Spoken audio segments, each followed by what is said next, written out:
السلام عليكم ورحمة الله وبركاته. بسم الله الرحمن الرحيم. إن الحمد لله والصلاة والسلام على رسول الله وعلى آله وصحبه أجمعين ومن اتبعهم بإحسان إلى يوم الدين أما بعد. അള്ളാഹു സുബ്ഹാനഹു വ തആലയുടെ വജ്ഹ് മാത്രം ഉദ്ദേശിച്ചുകൊണ്ട് സംസാരിക്കുവാനും കേൾക്കുവാനും റബ്ബ് സുബ്ഹാനഹു വ തആല നാം ഓരോരുത്തരെയും സഹായിക്കുമാറാവട്ടെ. റമദാൻ മാസത്തിൽ ഒരാഴ്ചയോളം നമ്മൾ പിന്നിട്ട് കഴിഞ്ഞു. അള്ളാഹു സുബ്ഹാനഹു വ തആല നമുക്ക് ഓരോരുത്തർക്കും ഈ ഒരു റമദാൻ കൊണ്ട് വലിയ ദർജകൾ ആഖിറത്തിൽ കരസ്ഥമാക്കാൻ സാധിക്കുന്നവരിൽ നാം ഓരോരുത്തരും ഉൾപ്പെടുത്തുമാറാവട്ടെ. നമ്മളിന്നിവിടെ കൂടിയിരിക്കുന്നത് സ്വഹാബത്തിലൂടെ സ്വർഗത്തിലേക്ക് എന്ന വിഷയവുമായി ബന്ധപ്പെട്ട് സംസാരിക്കാൻ വേണ്ടിയിട്ടാണ്. എന്തുകൊണ്ടാണ് ഇങ്ങനൊരു തലക്കെട്ട്? നമുക്ക് സ്വർഗത്തിലേക്ക് പ്രവേശിക്കാൻ ഖുർആൻ സുന്നത്തും പോരെ, ആയത്തുകളും ഹദീസുകളും പോരെ, സ്വഹാബത്തിലൂടെ തന്നെ നമുക്ക് സ്വർഗത്തിലേക്ക് എത്താൻ സാധിക്കുള്ളൂ എന്നുണ്ടോ? ഉണ്ടോ? അള്ളാഹു സുബ്ഹാനഹു വ തആല നമ്മൾക്ക് ഹിദായത്തായി നമുക്ക് അവതരിപ്പിച്ച് തന്നത് അവൻ്റെ ഖുർആനാണ്. ആ ഖുർആനിൻ്റെ വിശദീകരണമായി നബി സല്ലല്ലാഹു അലൈഹി വസല്ലമ അദ്ദേഹം ഹദീസുകൾ നമുക്ക് അറിയിച്ച് തന്നിട്ടുണ്ട്, വിവരിച്ച് തന്നിട്ടുണ്ട്, പഠിപ്പിച്ച് തന്നിട്ടുണ്ട്. അദ്ദേഹത്തിൻ്റെ കൽപ്പനകൾ കൊണ്ടും പ്രവർത്തനങ്ങൾ കൊണ്ടും അംഗീകാരം കൊണ്ടൊക്കെ. ഇത് രണ്ടും നമുക്ക് മതിയാകുന്നതല്ലേ? അല്ലേ? പല ഹദീസുകളും വന്നിട്ടുണ്ട്. തറക്തു ഫീക്കും അംറൈനി ലൻ തളില്ലു മാ തമസ്സത്തും ബിഹിമ. നിങ്ങൾക്ക് ഞാൻ രണ്ട് കാര്യങ്ങൾ വിട്ടേച്ചു പോകുന്നുണ്ട്. ഈ രണ്ട് കാര്യങ്ങൾ നിങ്ങൾ മുറുകെ പിടിക്കുവോളം നിങ്ങൾ ഒരിക്കലും വഴി തെറ്റുകയേയില്ല. ഏതൊക്കെ രണ്ട് കാര്യങ്ങൾ? അള്ളാഹുവിൻ്റെ കിതാബും എൻ്റെ സുന്നത്തും. പിന്നെന്തിനാണ് സ്വഹാബത്തിനെ നമുക്ക് നോക്കേണ്ട ആവശ്യം? ഖുർആനും സുന്നത്തും നമ്മുടെ കയ്യിലുണ്ട്. ഖുർആൻ്റെ പരിഭാഷ നമ്മുടെ കയ്യിലുണ്ട്, ഒരുപാട് തഫ്സീറുകളുണ്ട്. അതുപോലെ തന്നെ ഹദീസിൻ്റെ ഗ്രന്ഥങ്ങൾ സ്വഹീൽ ബുഖാരി, മുസ്ലിം, അങ്ങനെ തുടങ്ങി സിഹാഹു സിത്ത അല്ലെങ്കിൽ കുത്തുബു സിത്ത എന്ന് പറയുന്ന ഗ്രന്ഥങ്ങൾ, ഒരുപാട് ഗ്രന്ഥങ്ങൾ, ഹദീസിൻ്റെ ഗ്രന്ഥങ്ങളൊക്കെ ഇന്ന് നമുക്ക് കിതാബായിട്ടും കിട്ടും, അതല്ലാതെ ട്രാൻസ്ലേഷൻ എല്ലാം കിട്ടും. അപ്പം ഇതൊക്കെ നോക്കി നമ്മൾക്ക് അതിൽ നിന്ന് മനസ്സിലാകുന്ന കാര്യങ്ങളുടെ അടിസ്ഥാനത്തിൽ നമ്മൾ ജീവിച്ച് മുന്നോട്ട് പോയി കഴിഞ്ഞാൽ നമ്മൾക്ക് അള്ളാഹുവിന് തൃപ്തി കരസ്ഥമാക്കാൻ അത് മതിയാകുന്നതല്ലേ? അല്ലേ?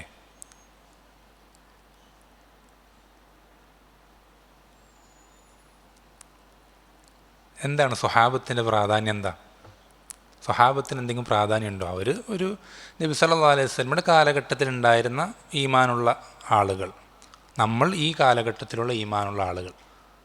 അതല്ലാതെ സ്വഹാബത്തിന് എന്തെങ്കിലും ഒരു പ്രത്യേകത ഇതിലുണ്ടോ?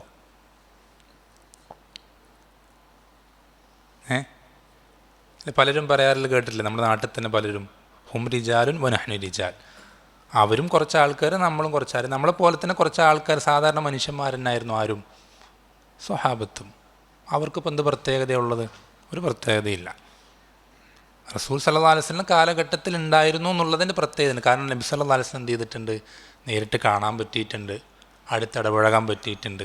ആ ഒരു പ്രത്യേകത ഉണ്ട് എന്നല്ലാതെ പ്രത്യേകിച്ച് വേറൊരു പ്രത്യേകത സ്വഹാബത്തിന് ഈ ദീനിലില്ല എന്ന് പറയുന്ന ആളുകളുണ്ട്. തൗഹീദുള്ളവരിൽ പോലും ഉണ്ട്. നമ്മൾ ശ്രദ്ധിക്കേണ്ടത്, അള്ളാഹു സുബ്ഹാനഹു വ തആല സ്വഹാബത്തിനെ പറ്റി പറയുമ്പോൾ സൂറത്ത് തൗബയിലെ 100-ാമത്തെ ആയത്തിൽ അള്ളാഹു സുബ്ഹാനഹു വ തആല പറയുന്നുണ്ട്, വസ്സാബിഖൂനൽ അവ്വലൂന മിനൽ മുഹാജിരീന വൽ അൻസാർ വല്ലദീന തബഊഹും ബിഇഹ്സാൻ റളിയല്ലാഹു അൻഹും വറളു അൻ. ഈ ആയത്ത് നമ്മൾ പഠിച്ചു വെക്കേണ്ട ആയത്താണ്. പക്ഷെ അള്ളാഹു തൃപ്തിപ്പെട്ടിട്ടുള്ള രണ്ട് വിഭാഗക്കാരെ മനുഷ്യരിലുള്ളൂ. മനുഷ്യരിലും ജിന്നുകളിലുമായി അള്ളാഹുവിൻ്റെ പടപ്പുകളിൽ അള്ളാഹു തൃപ്തിപ്പെടുന്ന വിഭാഗക്കാർ 2 പേരെയാണ്. വലൈക്കും അസ്സലാം. 2 വിഭാഗക്കാരാണ്. ഈ രണ്ട് വിഭാഗക്കാരിൽ ഏതെങ്കിലും ഒരു വിഭാഗത്തിൽ നമ്മൾ ഉൾപ്പെട്ടാൽ നമ്മൾക്ക് അള്ളാഹുവിൻ്റെ തൃപ്തി കരസ്ഥമാക്കാൻ സാധിക്കും. ഈ രണ്ടിൽ ഏതെങ്കിലും ഒരു വിഭാഗത്തിൽ ഉൾപ്പെട്ടാൽ മാത്രം.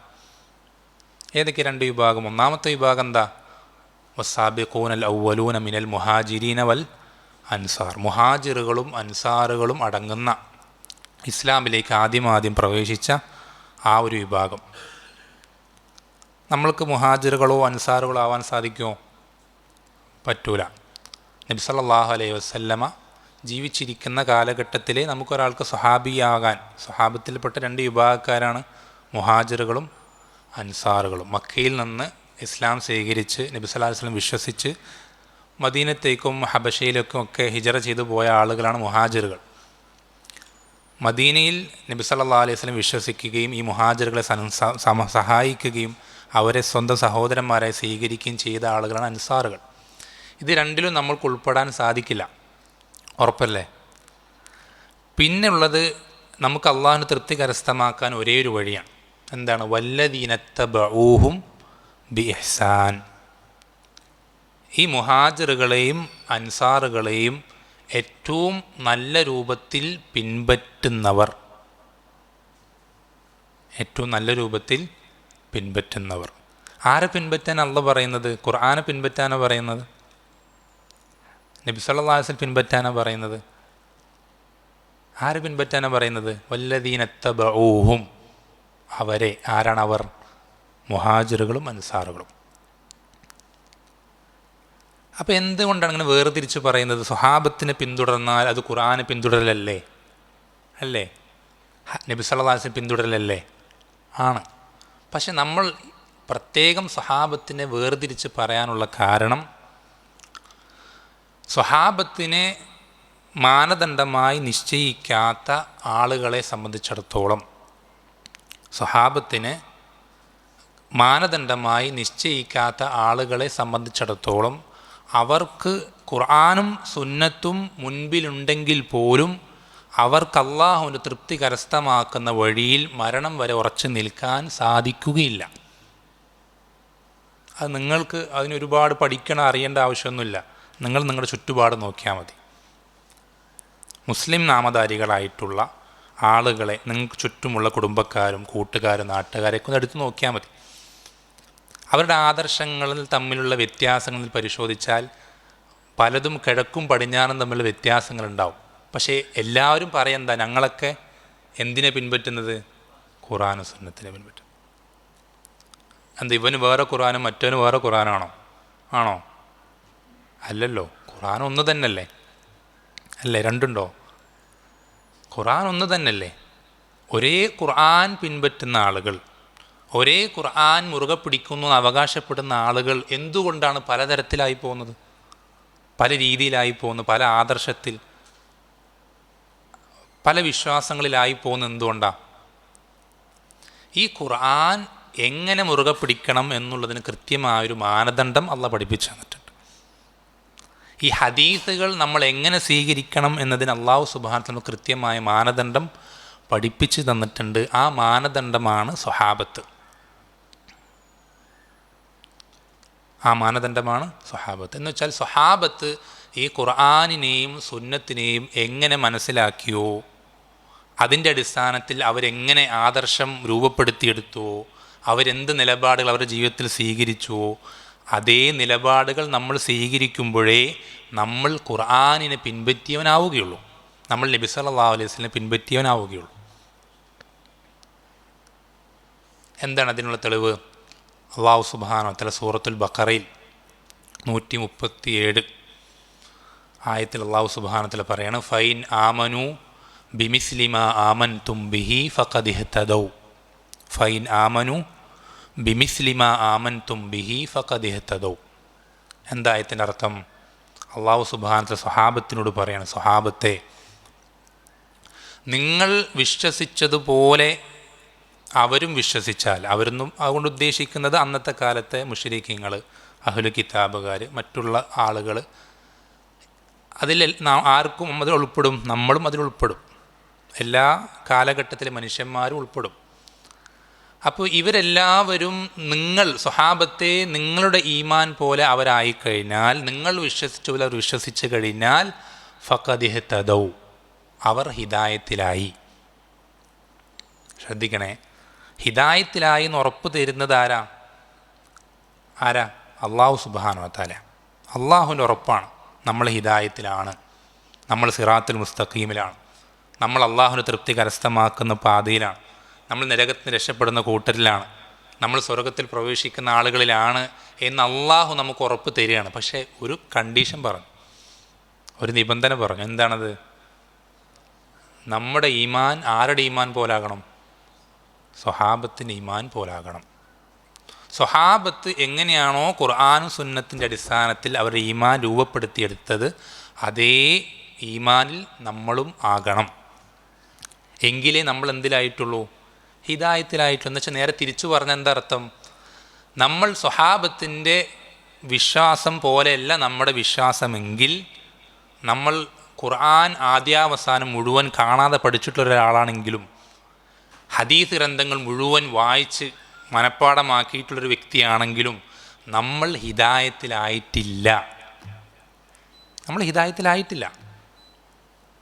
അള്ളാഹുവിൻ്റെ സംസാരത്തിൻ്റെ താല്പര്യം അതാണ്. അള്ളാഹു പറയുന്ന ആ വാക്കിൻ്റെ താല്പര്യം അതാണ്, അതിൻ്റെ വിപരീതാർത്ഥം അതാണ്.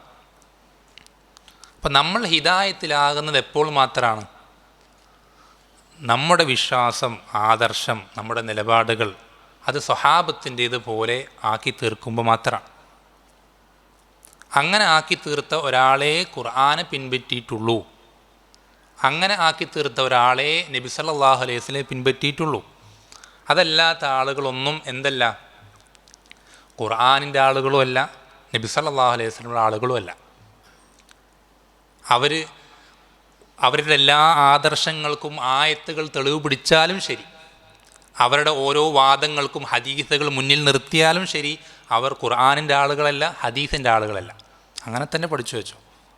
ഒരാളുടെ വിശ്വാസം സ്വഹാബത്തിൻ്റെ വിശ്വാസം അല്ലെങ്കിൽ അവൻ പറയുന്ന വാദത്തിന് ആയിരക്കണക്കിന് ആയത്തുകൾ ഹാജരാക്കിയാലും അവൻ ഖുർആനിൻ്റെ ആളല്ല. ഞാൻ മനസ്സിലാൻ വേണ്ടി ഉദാഹരണത്തിന് പറഞ്ഞുതരാം. നമ്മുടെ നാട്ടിൽ അല്ലേ, മക്കാ മുശ്രിക്കുകൾ പോലും അംഗീകരിച്ചിരുന്ന കാര്യമാണെന്ത്? എല്ലാ കാര്യങ്ങളെയും നിയന്ത്രിക്കുന്നത് അള്ളാഹു സുബ്ഹാനഹു വ തആലയാണ്. എല്ലാത്തിൻ്റെയും ഈ ആലമിൻ്റെ മുദബ്ബിർ അള്ളാഹു ആണെന്ന് മക്കാ മുശ്രിക്കുകൾ പോലും, അബൂജഹലും ഉത്ബയും ഷൈബും പോലും അംഗീകരിച്ചിരുന്ന കാര്യമാണ്. അത്രയും എല്ലാ ആളുകളും ഉൾക്കൊള്ളുന്ന, ഓരോരുത്തരെയും ഫിത്തറത്തിൽ നഷ്ടപ്പെടാതെ ബാക്കി നിൽക്കുന്ന ആ വലിയ യാഥാർത്ഥ്യം പച്ചയായി നിഷേധിക്കുന്ന ആളുകൾ അതിനെ തെളിവ് പിടിക്കുന്ന എന്താണെന്നറിയോ? ഖുർആനിൻ്റെ ആയത്താണ്. കേട്ടിട്ടുണ്ടാവും. ഫൽ മുദബ്ബിറാത്തി അമ്ര എന്ന ആയത്ത് ഓതിയിട്ട് അള്ളാഹുവിന് പുറമേ ഈ ആലമിന് ഒരുപാട് മുദബ്ബിറുകളുണ്ട് എന്ന് വാദിക്കുന്ന തലയെക്കെട്ടുകാരെ നമ്മൾ കണ്ടിട്ടുണ്ടാവും.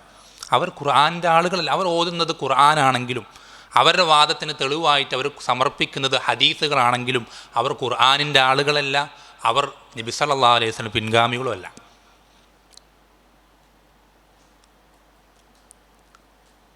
ഫൽ മുദബ്ബിറാത്തി അമ്ര എന്നുള്ളത് അള്ളാഹു സുബ്ഹാനഹു വ തആലയുടെ കൽപ്പനകളനുസരിച്ച് പ്രവർത്തിക്കുന്ന ഈ ദുനിയാവിലെ പല കാര്യങ്ങളും, മഴ പെയ്യിപ്പിക്കുകയും ചെടികൾ മുളപ്പിക്കുകയും ഇതിനൊക്കെ അള്ളാഹു സുബ്ഹാനഹു വ തആല ഏൽപ്പിച്ച മലക്കുകളാണ് എന്നുള്ളത് സ്വഹാബത്തിനിടയിൽ തർക്കമില്ലാത്ത കാര്യമാണ്.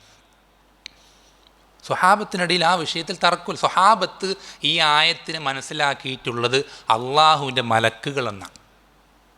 അത് തഫ്സീറിൻ്റെ ഗ്രന്ഥങ്ങൾ നോക്കിക്കഴിഞ്ഞാൽ ഏതൊരാൾക്കും മനസ്സിലാക്കാൻ സാധിക്കുന്ന കാര്യമാണ്.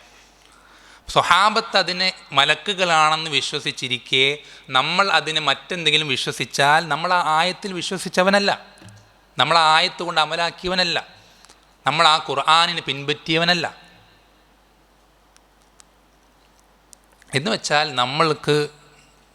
നമ്മൾ മനസ്സിലാക്കുന്ന കാര്യങ്ങൾ, നമ്മൾ ദീനായി കണക്കാക്കി പോകുന്ന വിഷയങ്ങൾ, നമ്മുടെ വിശ്വാസ അടിസ്ഥാനങ്ങൾ, ഇതെല്ലാം ശരിയാണോ, അള്ളാഹു തൃപ്തിപ്പെടുന്ന രൂപത്തിലാണോ എന്ന് നമുക്ക് ഉറപ്പിക്കാൻ ഉള്ള മാനദണ്ഡമാണ് സ്വഹാബത്തിൻ്റെ ആദർശം എന്നുള്ളത്.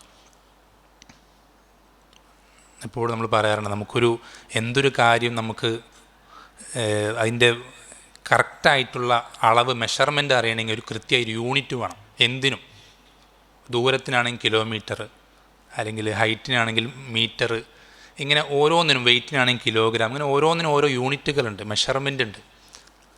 ഇതേപോലെ തന്നെ എൻ്റെ ദീന്, ഞാൻ വിശ്വസിക്കുന്ന ഈ ആദർശം, ഇത് ശരിയാണോ, ഇതിലെന്തൊക്കെ മാറ്റങ്ങൾ വരുത്താനുണ്ട്, എത്രത്തോളം ഇത് കറക്റ്റാണ് എന്ന് പരിശോധിക്കാനും അള്ളാഹു സുബ്ഹാനഹു വ തആല മെഷർമെൻറ്റ് നിശ്ചയിച്ചിട്ടുണ്ട്. നിങ്ങൾ വിചാരിക്കുന്നുണ്ടോ അള്ളാഹ് ഈ മെഷർമെൻറ്റ് നിശ്ചയിക്കാതെ, കൃത്യമായൊരു യൂണിറ്റ് നിശ്ചയിക്കാതെ നമ്മളിങ്ങനെ വെറുതെ വിട്ടേക്കും നിങ്ങൾ വിചാരിക്കുന്നുണ്ടോ? ഒരിക്കലുമില്ല.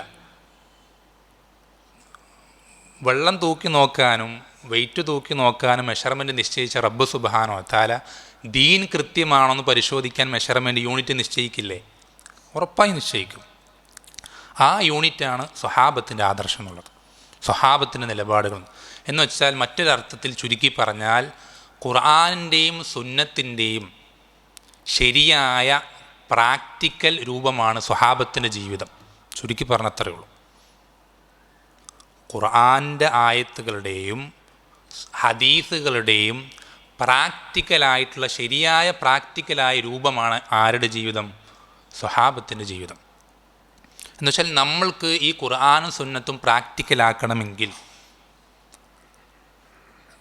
നബി സല്ലല്ലാഹു അലൈഹി വസല്ലം ഹദീസുകൾ നമുക്ക് നമ്മുടെ ജീവിതത്തിൽ അപ്ലൈ ചെയ്യണമെങ്കിൽ നമ്മൾ സ്വഹാബത്തിൻ്റെ ജീവിതം പരിശോധിച്ചേ മതിയാകും. നമുക്കതല്ലാതെ വേറെ നിവൃത്തിയില്ല. ഞാൻ ഈ മനസ്സിലാക്കി ആയത്തുകൾ, ഞാനിത് ഒരു കാര്യം മനസ്സിലാക്കിയിട്ടാണല്ലോ പ്രവർത്തിക്കുക, ഒരായത്ത് അല്ലെങ്കിൽ ഒരു ഹദീസ്, അത് ഞാൻ മനസ്സിലാക്കിയത് ശരിയാണോ എന്ന് പരിശോധിക്കണം. എന്താ വഴി? സ്വഹാബത്ത് എങ്ങനെയാണ് മനസ്സിലാക്കിയത് നോക്കണം. ഇനി മനസ്സിലാക്കിയത് ഞാൻ പ്രവർത്തിക്കാൻ നിൽക്കുമ്പോൾ ഇത് ഞാൻ പ്രവർത്തിക്കുന്നത് ശരിയായ രൂപത്തിലാണോ എന്ന് പരിശോധിക്കാൻ എന്താ വഴി? സ്വഹാബത്ത് എങ്ങനെ പ്രവർത്തിച്ച് നോക്കണം. എന്ന് വെച്ചാൽ നമ്മുടെ ദീന് അത് കൃത്യമായ രൂപത്തിലാണോ, സിറാത്തുൽ മുസ്തഖീമിലാണോ, അള്ളാഹു തൃപ്തിപ്പെടുന്ന മാർഗത്തിലാണോ എന്ന് നമുക്ക് പരിശോധിക്കാനുള്ള യൂണിറ്റാണ് സ്വഹാബത്തിൻ്റെ ആദർശം എന്നുള്ളത്. അതുകൊണ്ടാണ് നമ്മൾ ഇന്നത്തെ സംസാരത്തിന് സ്വഹാബത്തിലൂടെ സ്വർഗത്തിലേക്ക് എന്ന് പേര് കൊടുക്കാനുള്ള കാരണം. അപ്പോൾ ഈ ഒരു മാർഗം നമ്മൾ സ്വീകരിച്ചാലേ സ്വർഗത്തിലേക്ക് പോകാൻ സാധിക്കുള്ളൂ. ശ്രദ്ധിക്കണം. സിറാത്തുൽ മുസ്തഖീമിനെ പറ്റി അള്ളാഹ് സൂറത്തുൽ ഫാത്തിഹിൽ വിശദീകരിക്കുന്നത് എങ്ങനെ വിശദീകരിക്കുന്നത്? ഇഹ്ദിന സിറാത്തുൽ മുസ്തഖീം എന്ന ആയത്തിന് അടുത്ത ആയത്ത് ഏതാ? സിറാത്തുൽ ലദീന അൻഅംത അലൈഹിം. അള്ളാഹുവേ, നീ അനുഗ്രഹിച്ചവരുടെ, നീ നിഅമത്ത് നൽകിയവരുടെ മാർഗം. ഈ ആരാ ഈ നിഅമത്ത് നൽകിയവരാരാ? അതിലൊന്നാമത് പെടുക സ്വഹാബത്ത. പിന്നെ ആ സ്വഹാബത്തിനെ പിൻപറ്റിയ ആളുകളും അവരുടെ മാർഗം എന്നാണ് പഠിപ്പിച്ചിരുന്നത്. എന്തിനാ അവരെ ഈ മാർഗത്തെപ്പറ്റി നബി സല്ലല്ലാഹു അലൈഹി വസല്ലമയുടെ മാർഗമെന്നോ അല്ലെങ്കിൽ ഖുർആനിൻ്റെ മാർഗമെന്നോ പറയുന്നതിനേക്കാൾ അള്ളാഹു സുബ്ഹാനഹു വ തആല പറയാൻ തിരഞ്ഞെടുത്തത് എന്തു വാക്കാ? അള്ളാഹു അനുഗ്രഹിച്ച ഈ സ്വഹാബത്തും ഈ സ്വഹാബത്തിനെ ഏറ്റവും നല്ല രൂപത്തിൽ പിൻപറ്റിയ ആളുകളുടെയും മാർഗം. അവരെ നമ്മൾ പിൻപറ്റിയാലേ നമ്മൾ സിറാത്തുൽ മുസ്തഖീമിലാകുള്ളൂ. അവരെ നമ്മൾ പിൻപറ്റിയാലേ നമ്മൾ നരകത്തിൽ നിന്ന് രക്ഷപ്പെടുന്നവരാകുള്ളൂ. അത് നബി സല്ലല്ലാഹു അലൈഹി വസല്ലമ ഹദീസിൽ വളരെ വ്യക്തമായി പഠിപ്പിച്ചു തരുന്നുണ്ട്. അല്ലേ, നമ്മളൊക്കെ കേട്ടിട്ടുള്ള ഹദീസാണ്. നബി സല്ലല്ലാഹു അലൈഹി വസല്ലം പറയാണ്, ഇഫ്തറഖത്തിൽ യഹൂദു അലാ 71 ഫിർഖ. ജൂതന്മാർ 71 വിഭാഗങ്ങളായി പിരിഞ്ഞിട്ടുണ്ട്. 71 വ്യത്യസ്ത ആദർശങ്ങളാണ്. അതുപോലെ തന്നെ വഫ്തറഖത്തിൻ നസാറ അലാ 72 ഫിർഖ. നസാറാക്കൾ വ്യത്യസ്ത ആദർശങ്ങളുള്ള 72 വിഭാഗങ്ങളായി പിരിഞ്ഞിട്ടുണ്ട്. എന്നിട്ടും എന്താ പറഞ്ഞത്? വസതഫ്തരിഖു ഹാദിഹിൽ ഉമ്മത്തു അലാ 73 ഫിർഖ. എൻ്റെ ഉമ്മത്ത്, ഈ മുസ്ലിം സമുദായം 73 വിഭാഗങ്ങളായി പിരിയുക തന്നെ ചെയ്യും. വ്യത്യസ്ത ആദർശങ്ങളുള്ള 73 വിഭാഗങ്ങളായി പിരിയും. എന്നിട്ട് എന്താ പറഞ്ഞത് നബി സല്ലല്ലാഹു അലൈഹി വസല്ലം? കുല്ലുഹാ ഫിന്നാർ. അവരെല്ലാവരും നരകത്തിലാണെന്നവർ. വെച്ചാൽ മുസ്ലിമായ പോരാ, നമ്മൾ നാട്ടിൽ കാണുന്ന ഏതെങ്കിലും ഒരു കോലത്തിലുള്ള ഏതെങ്കിലും ഒരു ആദർശത്തിലുള്ള ഇസ്ലാമിലായ പോരാ. ഇല്ല വാഹിദ, ഒരു വിഭാഗം ഒഴികെ ആ ഇസ്ലാമിലേക്കാകണം. ഏതാണ് ഇസ്ലാം? അവിടെ നബി സല്ലല്ലാഹു അലൈഹി വസല്ലം പറയുന്നത് എന്താ? മാ അന അലൈഹി യൗമ വ അസ്ഹാബി, ഞാനും എൻ്റെ സ്വഹാബത്തും ഇന്ന് ഏതൊരു ആദർശത്തിലാണോ അതേ ആദർശത്തിലുള്ള ആളുകൾ. ശ്രദ്ധിക്കണം, നബി സല്ലല്ലാഹു അലൈഹി വസല്ലം മറുപടി ശ്രദ്ധിക്കണം. ഞാനുള്ള ആദർശം എന്നല്ല പറഞ്ഞത്, ഞാനും എൻ്റെ സ്വഹാബത്തും ഇന്ന് ഏതൊരു ആദർശത്തിലാണോ, ഏതൊരു വിശ്വാസത്തിലാണോ, ഏതൊരു നിലപാടുകളിലാണോ അതേ ആദർശത്തിലും അതേ വിശ്വാസത്തിലും അതേ നിലപാടുകളിലും ആരൊക്കെയുണ്ടോ അവർ മാത്രമേ നരകത്ത് പോകാതെ സ്വർഗത്ത് പോവുള്ളൂ. വേറെ ആരും പോവില്ല. ബാക്കിയുള്ള മുസ്ലിമീങ്ങളെല്ലാം നരകത്തിൽ പോവാൻ അർഹരാണ് എന്ന് പറയുന്നത് ഞാനല്ല, അള്ളാഹുവിൻ്റെ റസൂൽ സല്ലല്ലാഹു അലൈഹി വസല്ലം. നരകത്തിൻ്റെ റബ്ബാര അള്ളാഹുവാണ്. ആ അള്ളാഹുവിൻ്റെ റസൂല പറയുന്നത് സല്ലല്ലാഹു അലൈഹി വസല്ലം ബാക്കിയുള്ള മുസ്ലിമീങ്ങളെല്ലാം എല്ലാവരും നരകത്തിൽ പ്രവേശിക്കാൻ അർഹരാണ്. പ്രവേശിപ്പിക്കുന്നതും പുറത്തു കൊടുക്കുന്നതൊക്കെ റബ്ബിൻ്റെ തീരുമാനം, മശീഅത്തിനനുസരിച്ചിരിക്കും. ഒക്കെ റബ്ബ് ഉദ്ദേശിക്കുന്നവർക്ക് പുറത്തു കൊടുക്കും, ഉദ്ദേശിക്കുന്നവർ ശിക്ഷിക്കും. അതൊക്കെ റബ്ബിൻ്റെ കയ്യിലാണ്. പക്ഷേ നമ്മൾ ഒരാൾ മരണപ്പെട്ടു പോകുന്നത്, ആഖിറത്തിലേക്ക് എത്തുന്നത് നമ്മൾ നരകത്തിൽ പ്രവേശിക്കാൻ അർഹനായ അവസ്ഥയിലാണെങ്കിൽ അതിനേക്കാൾ നമുക്ക് നഷ്ടം ഉണ്ടാക്കുന്ന വേറെന്ത് കാര്യമുള്ളത്? നമ്മൾ നരകത്ത് പ്രവേശിക്കാൻ അർഹനായി ക്വാളിഫൈഡ് ആയിട്ടാണ് എന്ത് ചെയ്യുന്നത്, നമ്മൾ ആഖിറത്തിൽ എത്തിച്ചേരുന്നത്, നമ്മളെ റൂഹ് പിടിക്കാൻ മലക്കുൽ മൗത്ത് വരുന്നത്. അതിനേക്കാൾ വലിയ നഷ്ടം നമുക്ക് എന്താണ്? നമ്മൾ നരകത്ത് പോകാൻ മുസ്ലിമായത് ആണോ? നിങ്ങൾ ചിന്തിച്ചു നോക്കേ, നമ്മൾ നരകത്ത് പോകാനാണോ മുസ്ലിമായത്? നരകത്ത് പോകാനാണെങ്കിൽ നമുക്ക് എന്തൊക്കെ ചെയ്യാം? തോന്നിയതുപോലെ നടക്കാമല്ലോ. നമുക്ക് ചുറ്റും നമ്മുടെ മുന്നിൽ എത്ര ആളുകളുണ്ട്, അവരവർക്ക് ഇഷ്ടമുള്ള കാര്യങ്ങൾ യഥേഷ്ടം ചെയ്ത് ജീവിക്കുന്ന എത്ര ആളുകളുണ്ട്. നമുക്കതുപോലെ ചെയ്യാൻ സാധിക്കാനിട്ടാ ആണോ? അല്ല. നമുക്കതിനുള്ള മറ്റ് സൗകര്യങ്ങളില്ലാനിട്ടാ അല്ല. നമ്മൾ ഇഷ്ടപ്പെടുന്ന ഒരുപാട് കാര്യങ്ങൾ അള്ളാഹു സുബ്ഹാനഹു വ തആല ഹറാമാക്കി എന്നുള്ള കൊണ്ടത് മാത്രം നമ്മൾ പല കാര്യങ്ങളും ഒഴിവാക്കുന്നുണ്ട്. എന്തിനാ? നമ്മൾ നരകത്തിന് രക്ഷപ്പെടാൻ വേണ്ടിയിട്ടാണ്, നരകത്ത് പോവാതിരിക്കാൻ വേണ്ടിയിട്ടാണ്. പക്ഷെ അള്ളാഹുവിൻ്റെ റസൂൽ സല്ലല്ലാഹു അലൈഹി വസല്ലം പറയുന്നത് അത്ര പോരാ. നീ ഇപ്പോഴും ഒരു മുസ്ലിമേ, നീ നരകത്തിന് രക്ഷപ്പെട്ടവനായിട്ടില്ല. ഏതുവരേക്കും നിൻ്റെ ആശയ ആദർശ നിലപാടുകൾ സ്വഹാബത്തിൻ്റേത് പോലെ ആയിട്ടുണ്ടോ എന്ന് നീ പരിശോധിക്കുന്നത് വരേക്കും മുസ്ലിമേ, നീ നരകത്തുനിന്ന് ഇപ്പോഴും നിൻ്റെ തടിയെ രക്ഷപ്പെടുത്തിയിട്ടില്ല. അതെൻ്റെ വാക്കല്ല, അള്ളാഹുവിൻ്റെ റസൂൽ സല്ലല്ലാഹു അലൈഹി വസല്ലം വാക്കാണ്. അപ്പം നമുക്ക് നരകത്തുനിന്ന് രക്ഷപ്പെടാൻ, അല്ലേ, നമ്മളൊക്കെ ആഗ്രഹിക്കുന്ന കാര്യമാണ് നരകത്തിൽ തീരെ പ്രവേശിക്കാതെ സ്വർഗത്തിലേക്ക് പ്രവേശിക്കാൻ നമ്മളെല്ലാവരും ആഗ്രഹിക്കുന്ന കാര്യമാണ്. ഓരോ മുസ്ലിമും ഇഷ്ടപ്പെടുന്ന കാര്യമാണ്, റബ്ബിനോട് പ്രാർത്ഥിച്ചു കൊണ്ടേയിരിക്കുന്ന കാര്യം. അതിന് ഈ ഒരു വഴിയേ ഉള്ളൂ, ഒരൊറ്റ വഴിയേ ഉള്ളൂ. എന്താണ് ആ വഴി? നബി സല്ലല്ലാഹു അലൈഹി വസല്ലമ സ്വഹാബത്തിനെ ഏതൊരു വിശ്വാസത്തിൽ, ആദർശത്തിൽ വിട്ടേച്ചു പോയോ അതേ വിശ്വാസം നമ്മൾ സ്വീകരിക്കണം. അതേ നിലപാടുകളാണ് നമുക്ക് വേണ്ടത്, അതേ ആദർശത്തിലാണ് നമ്മളാകേണ്ടത്. ഇതല്ലാതെ നമുക്ക് വേറൊരു വഴിയില്ല, ഒരൊറ്റ വഴിയില്ല, ഇതേ വഴിയുള്ളൂ. അല്ലേ? ഇഹ്ദിന സിറാത്ത് എന്ന് പറഞ്ഞാൽ ഒരൊറ്റ വഴിയാണ്. സിറാത്ത് എന്ന് പറഞ്ഞാൽ ഒരു വഴിയാണ്, രണ്ടല്ല മൂന്നല്ല. ആ വഴി ഈ വഴിയാണ്. നബി സല്ലല്ലാഹു അലൈഹി വസല്ലമ സ്വഹാബത്തിന് വിട്ടേച്ചു പോയ അതേ ആദർശം. അപ്പം നിങ്ങൾക്ക് എന്ത് ചെയ്യാൻ, ഞാനത് പറയുന്നത് ആമുഖമായിട്ട് പറഞ്ഞത്, നമ്മൾക്ക് ഒരു മുസ്ലിം എന്ന നിലയ്ക്ക് ഏറ്റവും മിനിമമായിട്ട് നമ്മൾക്ക് വേണ്ട ക്വാളിറ്റിയാണ്, ഞാനിപ്പോൾ മരണപ്പെട്ടാൽ എൻ്റെ അടുക്കലേക്ക് മലക്കുൽ മൗത്ത് ഇപ്പോൾ റൂഹ് പിടിക്കാൻ വന്നു കഴിഞ്ഞാൽ ഇൻഷാ അള്ളാഹ് നരകത്തിൽ പോവാതെ എനിക്ക് രക്ഷപ്പെടാൻ സാധിക്കും എന്നുള്ളത് നമ്മൾ ഓരോരുത്തർക്കും നമുക്ക് വേണ്ട ഏറ്റവും മിനിമം ക്വാളിറ്റിയാണ്. അതിന് നമ്മൾക്ക് ഏറ്റവും മിനിമം വേണ്ട ഒരു കാര്യമാണ് നമ്മൾ സ്വഹാബത്തിൻ്റെ ആദർശത്തിലായിട്ടുണ്ടോ എന്ന് പരിശോധിക്കൽ.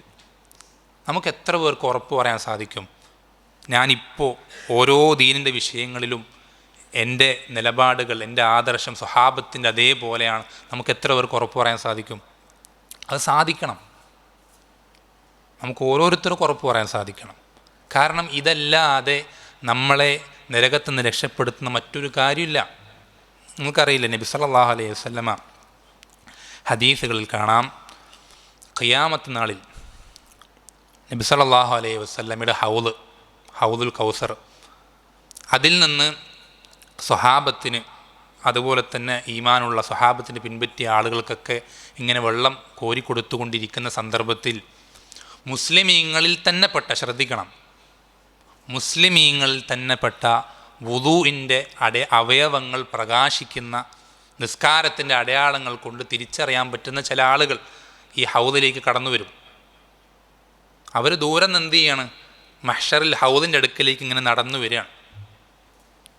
ഇങ്ങനെ നടന്നു വന്നുകൊണ്ടിരിക്കുന്ന നബി സല്ലല്ലാഹു അലൈഹി വസല്ലം കാണുന്നുണ്ട്. ഈ ഹൗദിനെ ലക്ഷ്യം വെച്ച് വരുന്ന ഈ കൂട്ടരെ പകുതി എത്തുമ്പോൾ മലക്കുകൾ അവരെ പിടികൂടുകയും നരകത്തിൻ്റെ മാർഗത്തിലേക്ക്, വഴിയിലേക്ക് ഇവരെ വലിച്ചു കൊണ്ടുപോവുകയും ചെയ്യും. അപ്പം നബി സല്ലല്ലാഹു അലൈഹി വസല്ലം പറയും, ഉമ്മത്തി ഉമ്മത്തി, അവരെൻ്റെ ഉമ്മത്താണ്, മുസ്ലിമീങ്ങളാണ്, അവരിങ്ങോട്ട് കടത്തി വിടണം, എനിക്ക് അവർക്ക് ഹൗദിൽ നിന്ന് വെള്ളം കോരി കൊടുക്കാനുള്ളതാണ് എന്ന് പറയുമ്പോൾ മലക്കുകൾ എന്താ നബി സല്ലല്ലാഹു അലൈഹി വസല്ലം എന്താ പറയാ? ഇന്നക ലാ തദ്രി മാ അഹ്ദസൂ ബഅദക്, റസൂലേ, താങ്കൾക്ക് ശേഷം ഇവരെന്തൊക്കെയാണ് ദീനിൽ പുതുതായി ഉണ്ടാക്കിയതെന്ന് താങ്കൾക്ക് അറിയില്ല റസൂലേ. നബി സല്ലല്ലാഹു അലൈഹി വസല്ലമ വിട്ടേച്ചു പോയ ആദർശത്തിൽ നിന്ന് തെറ്റിയ മുസ്ലിമീങ്ങളാണ് അവർ. നബി സല്ലല്ലാഹു അലൈഹി വസല്ലമ ഏത് ആദർശത്തിലായിട്ടാണോ സ്വഹാബത്തിനെ വിട്ടേച്ചു പോയത്, ആ ആദർശത്തിൽ നിന്ന് പലതും കൂട്ടിച്ചേർക്കുകയും കുറയ്ക്കുകയും ചെയ്ത ആളുകളാണ് അവർ. അപ്പം അവരെന്ത് ചെയ്യും? ഹൗദിലേക്ക് മലക്കുകൾ കടത്തി വിടൂല, തടഞ്ഞു വയ്ക്കും, നരകത്തിലേക്ക് വലിച്ചുകൊണ്ടുപോകും. ഇത് കേൾക്കുമ്പോൾ നബി സല്ലല്ലാഹു അലൈഹി വസല്ലമ ആ മുസ്ലിമീങ്ങളുടെ മുഖത്ത് നോക്കി പറയുന്നൊരു വാക്കുണ്ട്, സുഹ്കൻ സുഹ്കൻ ലിമൻ ബദ്ദല ദീനി, എൻ്റെ ദീനിനെ മാറ്റിയ ആളുകൾ ദൂരെ പോകട്ടെ, വിദൂരത്താകട്ടെ, മാറി നിൽക്കട്ടെ. നബി സല്ലല്ലാഹു അലൈഹി വസല്ലമ അവരുടെ മുഖത്ത് നോക്കി അവരെ ആട്ടി അകറ്റുന്നൊരവസ്ഥ നമ്മൾ ആലോചിച്ച് നോക്ക്. എത്ര വിഷമുണ്ടാക്കുന്ന അവസ്ഥയായിരിക്കും. നമ്മൾ നരകത്ത് നിന്ന് നബി സല്ലല്ലാഹു അലൈഹി വസല്ലം കയ്യിൽ നിന്ന് ഒരിറ്റ് വെള്ളം ഹൗദിൽ നിന്ന് കോരി കുടിക്കാൻ അങ്ങേയറ്റം പ്രതീക്ഷയോടെ ആഗ്രഹത്തോടു കൂടി നമ്മൾ ഓടിച്ചെല്ലുമ്പോൾ നബി സല്ലല്ലാഹു അലൈഹി വസല്ലം നമ്മുടെ മുഖത്ത് നോക്കി ആട്ടി അകറ്റാം, ദൂരെ പോകട്ടെ എന്ന് പറഞ്ഞു. അതിനേക്കാളും നമുക്ക് പ്രയാസം ഉണ്ടാക്കുന്ന എന്ത് കാര്യമുള്ളത്?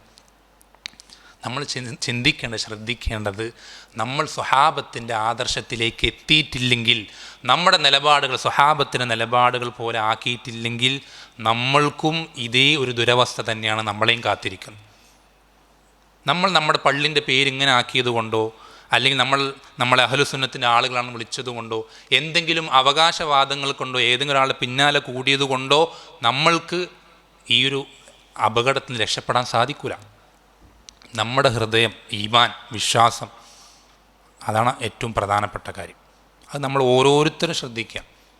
ഓരോരുത്തരും നിങ്ങൾക്ക് വേണമെങ്കിൽ, നിങ്ങൾക്ക് നരകത്തിൽ നിന്ന് രക്ഷപ്പെടണമെങ്കിൽ, ആഖിറത്തിൽ നബി സല്ലല്ലാഹു അലൈഹി വസല്ലമ ആട്ടിയകറ്റുന്ന ആളുകളിൽ, ദൗർഭാഗ്യവാന്മാരിൽ ഉൾപ്പെടാതിരിക്കണമെങ്കിൽ നിങ്ങൾ തന്നെ നിങ്ങളുടെ വിശ്വാസ സ്വഹാബത്തിൻ്റെ പോലെ ആക്കാൻ ശ്രദ്ധിക്കുക, ഓരോരുത്തരും. അതാണ് നബി സല്ലല്ലാഹു അലൈഹി വസല്ലം പറഞ്ഞത്, തൊലബുൽ ഇൽമി ഫരീദത്തുൻ അലാ കുല്ലി മുസ്ലിമിൻ. ഈ ഒരു അവസ്ഥയിലേക്ക് എത്തുന്നത് വരേക്കും ഒരു മുസ്ലിമിന് അറിവന്വേഷിക്കുക, ദീൻ പഠിക്കുക എന്നുള്ളത് നിർബന്ധമാണ്. ഫർദ് നിസ്കാരം എന്ന് പറയുന്ന അതേ വാക്കാണ് ഫരീദത്തുൻ. ഇത്ര നമ്മുടെ ഈ ഒരു അവസ്ഥയിലേക്ക്, എൻ്റെ വിശ്വാസം ഈ ഒരു വിശ്വാസത്തിലേക്ക് എത്തിയിട്ടുണ്ട്, സ്വഹാബത്തിൻ്റെ വിശ്വാസം പോലെ എൻ്റെ വിശ്വാസം എന്ന് നമുക്ക് ഉറപ്പ് വരുന്നത് വരേക്കും നമ്മൾ പഠിക്കൽ നിർബന്ധമാണ്. നമ്മൾ പഠിച്ചില്ലെങ്കിൽ നമ്മൾ കുറ്റക്കാരാണ്. പഠിച്ചിട്ടില്ലെങ്കിൽ നമ്മൾ കുറ്റക്കാരാണ്. ഫർള് ആയിട്ടുള്ളൊരു കാര്യം നമ്മൾ ചെയ്യാതിരുന്നു കഴിഞ്ഞാൽ നമ്മൾ കുറ്റക്കാരനാകുന്നത് പോലെ തന്നെയാണ്. നമ്മൾ നമ്മുടെ വിശ്വാസം സ്വഹാബത്തിൻ്റെ വിശ്വാസം പോലെ ആണോ അല്ലയോ നമുക്ക് ഉറപ്പ് വരുത്താൻ സാധിച്ചിട്ടില്ല. അങ്ങനെയാണെങ്കിൽ നമ്മൾ കുറ്റക്കാർ തന്നെയാണ്. നമ്മൾക്ക് ഓരോരുത്തർക്കും, മുസ്ലിമായ ഓരോ ആണിനും പെണ്ണിനും, ഓരോരുത്തർക്കും, പള്ളിയിൽ ഉസ്താദിന് മാത്രമല്ല, അലാ കുല്ലി മുസ്ലിമിൻ എന്നാണ് നബി സ്വല്ലല്ലാഹു അലൈഹി വസല്ലം പറഞ്ഞത്, ഓരോ മുസ്ലിമിനും. അപ്പോൾ ഈ ഒരു അവസ്ഥയിലേക്ക് നമ്മൾ എത്തുക എന്നുള്ളത് നമ്മളെ സംബന്ധിച്ചിടത്തോളം നിർബന്ധമായിട്ടുള്ള കാര്യം. നമുക്കിതല്ലാതെ വേറൊരു വഴിയില്ല, വേറൊരു മാർഗം നമുക്കില്ല. മറ്റെന്തെങ്കിലും ഒരു വഴി ഉണ്ടെങ്കിൽ, വേറെ എന്തെങ്കിലും ഒരു സാധ്യത ഉണ്ടെങ്കിൽ നമുക്കത് അന്വേഷിക്കാമായിരുന്നു. പക്ഷെ നമ്മൾക്ക് നരകത്തിൽ പെടാതെ സ്വർഗത്തിലേക്ക് എത്താൻ ഇതല്ലാതെ മറ്റൊരു വഴിയില്ല. നമ്മൾ ഏറ്റവും ആദ്യം മനസ്സിലാക്കേണ്ട കാര്യമാണ്. അപ്പോൾ ബാക്കിയുള്ള ആളുകൾ അവർ സ്വർഗത്തിലേക്ക് പ്രവേശിക്കൂലേ? ബാക്കിയുള്ള മുസ്ലിമീങ്ങൾ സ്വഹാബത്തിൻ്റെ ആദർശത്തിൽ നിന്ന് തെറ്റിപ്പോയ 73 പറഞ്ഞതിൽ ബാക്കിയുള്ള 72 ആളുകളും അവർ സ്വർഗത്തിലേക്ക് എത്തൂലേ? എത്തുമോ? അവർ കാലാകാലം നരകത്തിലായിരിക്കുമോ?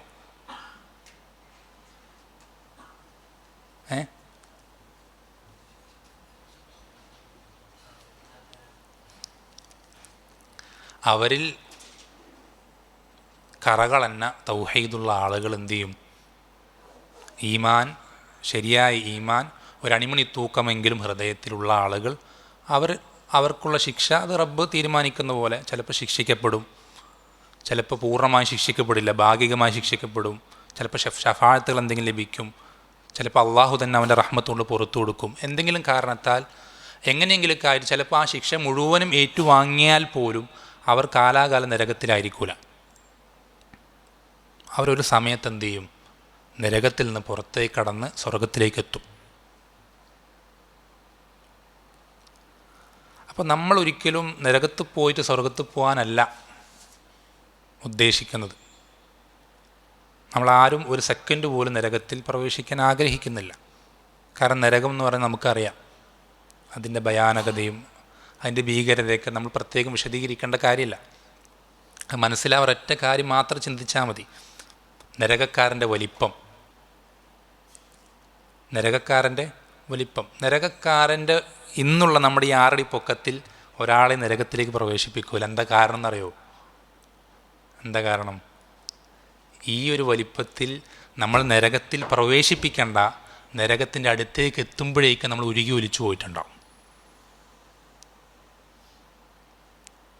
അപ്പം നമ്മൾക്ക് ഈ ചൂട് തട്ടി, ഈ ചൂട് തൊലിയിലേക്ക് പ്രവേശിച്ച് എന്നിട്ട് ഈ വേദന തലച്ചോറിലേക്ക് എത്തി ആ വേദന ആസ്വദിക്കുക എന്നുള്ളതാണ് നരകക്കാരൻ്റെ പ്രവർത്തനം.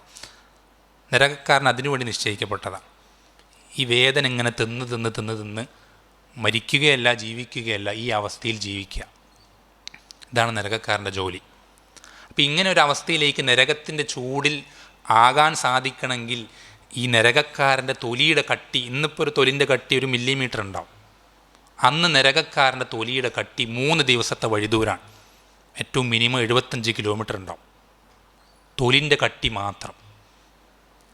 വളരെയധികം വലിപ്പത്തിലാക്കപ്പെടും. എത്രത്തോളം? അവൻ്റെ അണപ്പല്ല്, ഉളിപ്പല്ല് ഉഹദ് മലൻ്റെ അത്ര ഉണ്ടാവും. മദീനത്ത് പോയവർക്കറിയാം ഉഹദ് മലൻ്റെ വലിപ്പം. അണപ്പല്ല് മാത്രം ഉഹദ് മലൻ്റെ അത്രയും വലിപ്പം ഉണ്ടാവും. ഇത്രയും വലിയ രൂപത്തിൽ ആക്കിയാലേ അവനാ നരകത്തിൻ്റെ ചൂട് ആസ്വദിക്കാൻ കഴിയുള്ളൂ. അതല്ലാത്ത നമ്മുടെ ഇന്നത്തെ രൂപത്തിൽ നരകത്തിൽ ഒരാൾ പ്രവേശിപ്പിക്കപ്പെട്ട് കഴിഞ്ഞാൽ അവനാ ചൂട് ആസ്വദിക്കാൻ കഴിയില്ല. കാരണം നരകത്തിൻ്റെ ഉള്ളിലേക്ക് എത്തുന്നതിൽ കുറച്ചടുത്തേക്ക് എത്തുമ്പോഴേക്ക് എന്തു ചെയ്യും? അവൻ ഉരുകിപ്പോയിട്ടുണ്ടാവും. അപ്പം ഇത്രയും കഠിനമായ ശിക്ഷ, അതിലേറ്റവും ചെറിയ ശിക്ഷ എന്താ? തീ കൊണ്ടുള്ളൊരു വാറാണ്. ഏറ്റവും ലഘുവായിട്ടുള്ള ശിക്ഷ നരകത്തിലെ തീ കൊണ്ടുള്ള വാറ്. ചെരുപ്പ് ധരിക്കുക അവിടെ കാലിനടിയിലാണ്. പക്ഷെ ആ കാലിനടിയിൽ ആ തീ തട്ടിക്കഴിഞ്ഞാൽ തലച്ചോറ് തിളയ്ക്കും. തലച്ചോറ് തിളയ്ക്കുന്ന പറഞ്ഞാൽ നിങ്ങൾ ചിന്തിക്കേണ്ട, ഒരിക്കലും തീ തട്ടിയാൽ തലച്ചോറ് മാത്രമാണ് തിളയ്ക്കാൻ ചിന്തിക്കേണ്ട. തലച്ചോറ് തിളയ്ക്കുമെങ്കിൽ എന്താണ് പിന്നെ തിളയ്ക്കാതെ ബാക്കി ഉണ്ടാവുക ശരീരത്തിൽ? എന്തുണ്ടാവുക? നിങ്ങൾ പാചകം ചെയ്യുന്ന ആളുകളാണെങ്കിൽ നിങ്ങൾക്ക് മനസ്സിലാക്കാൻ സാധിക്കും. ഒരു പാത്രത്തിൽ കുറേ സാധനങ്ങൾ വെച്ചിട്ട് കുറേ തട്ടുകൾ ഇതിലേക്ക് മറ്റെന്തെങ്കിലും ആവി കയറ്റുന്ന ഭക്ഷണ പദാർത്ഥങ്ങൾ ഉണ്ടാക്കുമ്പോൾ ഏറ്റവും മുകളിലെ ഭാഗം അത് വെന്തിട്ടുണ്ടെങ്കിൽ എന്ത് മനസ്സിലാക്കാം? താഴെയുള്ളതെല്ലാം വെന്തിട്ടുണ്ട്. അത് വീട്ടിൽ ഉമ്മമാരോട് ചോദിച്ചാൽ മനസ്സിലാക്കാൻ സാധിക്കും. ഇതേപോലെ തലച്ചോറ് തിളയ്ക്കെങ്കിൽ പിന്നെന്താണ് തിളയ്ക്കാതെ ബാക്കി ഉണ്ടാവുക? ഇതാണ് ഏറ്റവും ലഘുവായ ശിക്ഷ. ഏറ്റവും ലഘുവായ ശിക്ഷ. ഈ ശിക്ഷ തന്നെ ഒരു തവണ കിട്ടില്ല. നമ്മൾ ചിന്തിക്കണം, ഈ ശിക്ഷ എപ്പോഴെങ്കിലും ഒരു തവണ ചെരുപ്പിട്ട് കൊടുത്ത് കഴിഞ്ഞു എന്നുള്ളതല്ല. ഈ ചെരുപ്പിൽ തന്നെയാണ്, മരിക്കുന്നില്ല. ഈ കരിഞ്ഞു പോകുമ്പോൾ തൊലി വീണ്ടും ഇട്ട് കൊടുക്കുകയാണ്. ഇവന് എന്ത് ചെയ്യുന്നില്ല? വയസ്സായിട്ട് മരിച്ചു പോകുന്നില്ല, രോഗം വന്ന് മരിച്ചു പോകുന്നില്ല. രാത്രിയായിട്ട് അവന് കിടന്നുറങ്ങാൻ കുറച്ചൊരു അവധി കിട്ടുന്നില്ല, അല്ലെങ്കിൽ ഇവിടെ ശിക്ഷ കൊടുക്കുന്ന മലക്കുകൾക്ക് ക്ഷീണം വന്ന് കുറച്ച് റെസ്റ്റ് എടുക്കുമ്പോൾ ഇവന് ആശ്വാസം കിട്ടുന്നില്ല, ഇവൻ ഈ ശിക്ഷയിൽ തന്നെയാണ്. ഫദൂഖു ഫലൻ നസീദകും ഇല്ല അദാബ, നരകക്കാരോട് പറയുന്ന വാക്കാണ്. നിങ്ങൾ അനുഭവിച്ചുള്ള, ആസ്വദിച്ചുള്ള ഈ ശിക്ഷ, നിങ്ങൾക്ക് ഇവിടെ ശിക്ഷയല്ലാതെ മറ്റൊന്നും വർദ്ധിപ്പിച്ചു തരൂല, ഒന്നും. നരകക്കാരന് എന്തെങ്കിലും ഒരു ആശ്വാസം കിട്ടാൻ വേണ്ടിയിട്ട് അവൻ കുടിക്കാൻ എന്തെങ്കിലും ചോദിക്കുമ്പോൾ അവന് കുടിക്കാൻ കൊടുക്കുന്ന പാനീയം, ആ പാനീയത്തിനെ പറ്റി നബി സ്വല്ലല്ലാഹു അലൈഹി വസല്ലം പഠിപ്പിച്ചു തന്നൊരു വാക്കുണ്ട്. എന്താണ് ഹദീസിൽ പറഞ്ഞത്? ആ പാനീയത്തിൽ നിന്ന് ഒരു തുള്ളി ഈ ദുനിയാവിൽ വീണ് കഴിഞ്ഞാൽ ഈ ദുനിയാവിൽ ഒരു ജീവിക്കും ജീവിക്കാൻ സാധിക്കില്ല. അത്രയധികം വിഷം കൊണ്ട് നിറഞ്ഞ ദുർഗന്ധം വമിക്കുന്ന വൃത്തികെട്ട പാനീയമാണ് അവിടെ കുടിക്കാൻ കൊടുക്കുക നരകക്കാരൻ. അപ്പം ഇങ്ങനെ ഞാൻ പറഞ്ഞ് വിശദീകരിച്ചാൽ ഒരുപാട് പറയാനുണ്ട്. ഈ നരകത്തിൽ ഒരു സെക്കൻഡ് പോലും കിടക്കാൻ നമ്മളാരും ആഗ്രഹിക്കുന്നില്ല. അള്ളാഹു സുബ്ഹാനഹു വ തആല ഒരു ചെറിയൊരു കണ്ണ് അടച്ചു തുറക്കുന്ന നേരം പോലും നരകത്തിൽ നമ്മൾ ആരെയും പെടുത്താതെ കാത്തു രക്ഷിക്കുമാറാവട്ടെ. അപ്പം ഇങ്ങനെ നമ്മൾക്കാകണമെങ്കിൽ നമ്മുടെ ഈ ഒരു താല്പര്യവും അല്ലെങ്കിൽ ആഗ്രഹവും പ്രതീക്ഷയും മാത്രം പോരാ, അതിനനുസരിച്ചുള്ള പ്രയത്നങ്ങളും ആവശ്യമാണ്. അതിലേറ്റവും ഒന്നാമത്തെ കാര്യമാണ് ഒന്നാമത്തെ സ്റ്റെപ്പാണ് നമ്മുടെ ആദർശം, വിശ്വാസം, നിലപാടുകൾ ഇത് സ്വഹാബത്തിൻ്റെ ഇത് പോലാണോ എന്ന് പരിശോധിക്കുക. ഇതാണ് ഒന്നാമത്തെ കാര്യം. അപ്പോൾ ഇത് നമ്മൾ പരിശോധിക്കുമ്പോൾ നമുക്ക് കുറേ വലിയൊരു കാര്യമാണ് നമ്മൾ പരിശോധിക്കാൻ നമുക്ക് ബാക്കിയുള്ളത്. പക്ഷെ നമുക്കിത് മൊത്തത്തിൽ ഒറ്റയടിക്ക് പരിശോധിക്കുക എന്നുള്ളത് സാധിക്കുന്ന കാര്യത്തിൽ പ്രാക്ടിക്കലല്ല. അതുകൊണ്ട് തന്നെ നമ്മൾ ഏറ്റവും പ്രധാനപ്പെട്ട ചില കാര്യങ്ങൾ, വളരെ പ്രധാനപ്പെട്ട നമ്മുടെ ജീവിതവുമായി വളരെയധികം ബന്ധപ്പെട്ട് നിൽക്കുന്ന അങ്ങേയറ്റം പ്രാധാന്യമുള്ള ചില വിഷയങ്ങൾ മാത്രം വളരെ വേഗത്തിൽ സൂചിപ്പിച്ചു പോവുക. അത് നമുക്കൊരു മനസ്സിലാകാൻ, നമ്മൾ എത്രത്തോളം ഇനി ശരിയാക്കാനുണ്ട്, എത്രത്തോളം നമ്മൾ മെച്ചപ്പെടുത്താനുണ്ട്, എത്രത്തോളം നമ്മൾ ശരിയായ പാതയിലാണ്, നമുക്കൊരു സ്വയം വിലയിരുത്തലിന് വേണ്ടി എന്തെങ്കിലും പോരായ്മകളുണ്ടെങ്കിൽ പരിഹരിക്കാൻ വേണ്ടി മാത്രമാണ്. അള്ളാഹു സുബ്ഹാനഹു വ തആല എന്ത് ചെയ്യട്ടെ, നമുക്കെല്ലാവർക്കും ഈ ഒരു സംസാരത്തിലൂടെ നരകത്തിൽ പെടാതെ സ്വർഗത്തിൽപ്പെടുന്ന നബി സല്ലല്ലാഹു അലൈഹി വസല്ലമയുടെ കയ്യിൽ നിന്ന് ഹൗദിലെ വെള്ളം കോരി കുടിക്കാൻ പറ്റുന്ന ആ ഭാഗ്യവാന്മാരിൽ നാം ഓരോരുത്തരെയും ഉൾപ്പെടുത്താൻ ഇത്തരം സംസാരങ്ങൾ സബബുകളാക്കി തീർക്കുമാറാവട്ടെ. ഒന്നാമത്തെ കാര്യം തൗഹീദാണ്. നമുക്കറിയാം ദീനുൽ ഇസ്ലാമിൽ ഏറ്റവും പ്രധാനപ്പെട്ടത് തൗഹീദ് തന്നെ. ഈ തൗഹീദിൻ്റെ വിഷയത്തിൽ നമുക്കറിയാം തൗഹീദിൻ്റെ കലിമത്ത് എന്നുള്ളത് ലാ ഇലാഹ ഇല്ലല്ലാഹ് എന്നുള്ളതാണ്. ലാ ഇലാഹ ഇല്ലല്ലാഹ്. നമ്മൾ ശ്രദ്ധിക്കേണ്ടത് ഈ ലാ ഇലാഹ ഇല്ലല്ലാഹ് എന്ന കലിമത്തിൻ്റെ അർത്ഥം, അതിൻ്റെ ആശയം അതെന്താണ് എന്ന് നമ്മളിന്ന് നമ്മുടെ ചുറ്റുമുള്ള ആളുകളോട് ചോദിച്ചു നോക്കിയാൽ പലതരത്തിലുള്ള അർത്ഥങ്ങൾ നമുക്ക് കാണാൻ സാധിക്കും. പലരും പലതരത്തിലുള്ള ഉത്തരങ്ങൾ നമുക്ക് നൽകും. നമ്മുടെ പല പള്ളി മദ്രസകളിലും അവരുടെ പഠിപ്പിക്കപ്പെടുന്ന അവരുടെ ടെക്സ്റ്റ് ബുക്കുകൾ സിലബസായിട്ടുള്ളത് ലാ ഇലാഹ ഇല്ലല്ലാഹിൻ്റെ അർത്ഥം ലാ ഖാലിഖ വലാ റാസിഖ ഫിൽ വുജൂദി ഇല്ലല്ലാഹ്, അല്ലെങ്കിൽ വേറെ ചിലതിൽ കണ്ടിട്ടുള്ള ലാ ഖാദിറ അലൽ ഇഖ്തിറാഇ ഇല്ലല്ലാഹ് എന്നൊക്കെയാണ് പള്ളി മദ്രസകളിൽ സമസ്തയുടെയും മറ്റുമൊക്കെ ടെക്സ്റ്റ് ബുക്കുകളിൽ പലപ്പോഴായിട്ട് ശ്രദ്ധയിൽപ്പെട്ടിട്ടുള്ളത്. എന്താ അതിൻ്റെ അർത്ഥം? ഖാലിഖും റാസിഖുമായിട്ട് ഈ പ്രപഞ്ചത്തിൽ അള്ളാഹു അല്ലാതെ മറ്റാരുമില്ല. ശരിയാണ്, ഖാലിഖായിട്ട് അള്ളാഹ് അല്ലാതെ മറ്റാരുമില്ല, റാസിഖായിട്ട് അള്ളാഹു അല്ലാതെ മറ്റാരുമില്ല, ശരി തന്നെയാണ്. പക്ഷേ വിഷയം അതല്ല. ലാ ഇലാഹ ഇല്ലല്ലാഹിൻ്റെ അർത്ഥം അതാണോ? ആണോ? നിങ്ങളൊന്ന് ആലോചിച്ച് നോക്കിയേ. ലാ ഇലാഹ ഇല്ലല്ലാഹിൻ്റെ അർത്ഥം ഇതായിരുന്നെങ്കിൽ മക്കക്കാർക്ക് നബി സല്ലല്ലാഹു അലൈഹി വസല്ലമ ലാ ഇലാഹ ഇല്ലല്ലാഹ് പറയുമ്പോൾ എന്തിനായിരുന്നു ഹാലിളകിയത്? അവർക്ക് എന്തുകൊണ്ടായിരുന്നു അത്രയധികം പ്രിയങ്കരനായിരുന്നു വ്യക്തിയെ ഈ ഒരു അർത്ഥമാണ് ലാ ഇലാഹ ഇല്ലല്ലാഹ് കൊണ്ട് ഉദ്ദേശിക്കപ്പെടുന്നതെങ്കിൽ അവർ അദ്ദേഹത്തെ എതിർക്കാനും വിമർശിക്കാനും പരിഹസിക്കാനും എല്ലാത്തിനും അവർ തുനിഞ്ഞത് എന്തിനു വേണ്ടിയിട്ടാണ്? കാരണം എന്താ? മക്കക്കാർ അംഗീകരിച്ചിരുന്ന അർത്ഥമാണത്. അള്ളാഹു അല്ലാതെ ഖാലിഖില്ല, അള്ളാഹു അല്ലാതെ റാസിഖില്ല, അള്ളാഹു അല്ലാതെ മുദബ്ബിറില്ല എന്നുള്ളത് മക്ക മുശ്രിക്കുകൾ പോലും അംഗീകരിച്ചിരുന്നു. അള്ളാഹു സുബ്ഹാനഹു വ ഖുർആനിൽ തന്നെ അത് വിശദീകരിക്കുന്നുണ്ട്. ഖുൽ മൻ യർസുഖുകും മിനസ് സമാഇ വൽ അർദ് അമ്മൻ യംലികു സമഅ വൽ അബ്സാർ വമൻ യുഖ്രിജുൽ ഹയ്യ മിനൽ മയ്യിതി വയുഖ്രിജുൽ മയ്യിത മിനൽ ഹയ്യ് വമൻ യുദബ്ബിറുൽ അംറ ഫസയഖൂലൂന അല്ലാഹ്. നബിയെ താങ്കൾ ചോദിച്ചു നോക്കുക. ആരോട്? മക്കാ മുശ്രിക്കുകളോട് ചോദിച്ചു നോക്കുക. എന്താ ചോദിക്കേണ്ടത്? അവർക്ക് ആകാശഭൂമികളിൽ നിന്ന് റിസ്ക് നൽകുന്നത്, മഴ പെയ്യിപ്പിക്കുകയും ചെടികൾ മുളപ്പിക്കുകയും അതുപോലെ തന്നെ കേൾവിയെയും കാഴ്ചയും ഉടമപ്പെടുത്തുകയും മരിച്ചതിൽ നിന്ന് ജീവനുള്ളതിനെയും ജീവനുള്ളതിൽ നിന്ന് മരിച്ചതിനെയും പുറത്തു കൊണ്ടുവരികയും എല്ലാത്തിനെയും നിയന്ത്രിക്കുന്നതും ആരാണ് എന്ന് റസൂലെ താങ്കൾ മക്കാ മുശ്രിക്കുകളോട് ചോദിച്ചാൽ ഫസയഖൂലൂന അല്ലാഹ്, അവർ എന്താ പറയാ? അള്ളയാണെന്ന് അവർ പറയാം. പക്ഷെ അവരുടെ ഖാലിഖായിട്ട് അവർ അംഗീകരിച്ചിരുന്നത് അള്ളാഹുവിനെയാണ്. അവരുടെ റാസിഖായിട്ട് അവർ അംഗീകരിച്ചിരുന്നത് അള്ളാഹുവിനെ മാത്രമാണ്. അവരുടെ മുദബ്ബിറായിട്ട് അവർ അംഗീകരിച്ചിരുന്നത് അള്ളാഹു സുബ്ഹാനഹു വ തആല മാത്രം, മറ്റാരും അവർ അംഗീകരിച്ചിട്ടില്ല.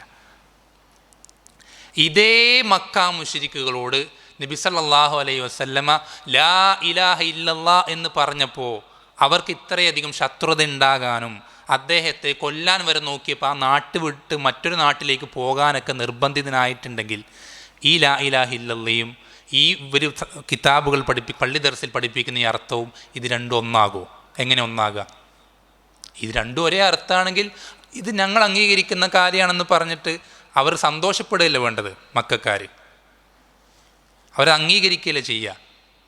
പക്ഷെ നബി സല്ലല്ലാഹു അലൈഹി വസല്ലം ആജന്മ ശത്രുവിനേക്കാളും വലിയ ശത്രുത അദ്ദേഹത്തോട് വെച്ചു പുലർത്താനും എല്ലാ നിലയ്ക്കുള്ള പ്രയാസങ്ങൾ അദ്ദേഹത്തിന് ഉണ്ടാക്കാൻ അവർ പരിശ്രമിച്ചത് ഇത് രണ്ടും രണ്ടർത്ഥമാണ്. ലാ ഇലാഹ ഇല്ലല്ലാഹ് എന്നുള്ളത് അള്ളാഹുവാണ് ഖാലിഖ്, അള്ളാഹുവാണ് റാസിഖ്, അള്ളാഹുവാണ് മുദബ്ബിർ എന്നതല്ല ലാ ഇലാഹ ഇല്ലല്ലാഹിൻ്റെ അർത്ഥം. ലാ ഇലാഹ ഇല്ലല്ലാഹിൻ്റെ അർത്ഥം അള്ളാഹു അല്ലാതെ ഇബാദത്ത് നൽകപ്പെടാൻ അർഹനായവൻ, അള്ളാഹു അല്ലാതെ മറ്റാരും ഈ പ്രപഞ്ചത്തിലില്ല. അത് അള്ളാഹുവിൻ്റെ റസൂൽ സല്ലല്ലാഹു അലൈഹി വസല്ലമയ്ക്കും ഇബാദത്ത് നൽകപ്പെടാൻ അർഹതയില്ല, ജിബ്രീൽ അലൈഹി സ്വലാമിനുമില്ല, മറ്റ് സ്വാലിഹീങ്ങൾക്കില്ല, ഔലിയാക്കന്മാർക്കില്ല, ആർക്കുമില്ല. ഇബാദത്ത് നൽകപ്പെടാനുള്ള അർഹത അള്ളാഹു സുബ്ഹാനഹു വ തആലയ്ക്ക് മാത്രം. അതാണ് ലാ ഇലാഹ ഇല്ലല്ലാഹ്. അതുകൊണ്ടല്ല അള്ളാഹു സുബ്ഹാനഹു വ തആല ഖുർആനിൽ ഈ ലാ ഇലാഹ ഇല്ലല്ലാഹ് കേട്ടപ്പോൾ മക്കാ മുശ്രിക്കുകളുടെ പ്രതികരണം അള്ളാഹ് ഖുർആനിൽ എടുത്തു കൊടുക്കുന്നുണ്ട്. അള്ളാഹ് എന്താ പറഞ്ഞത്? മക്കാ മുശ്രിക്കുകൾ പറഞ്ഞതായിട്ട് അള്ളാഹ് ഖുർആനിൽ കൊടുക്കുകയാണ്.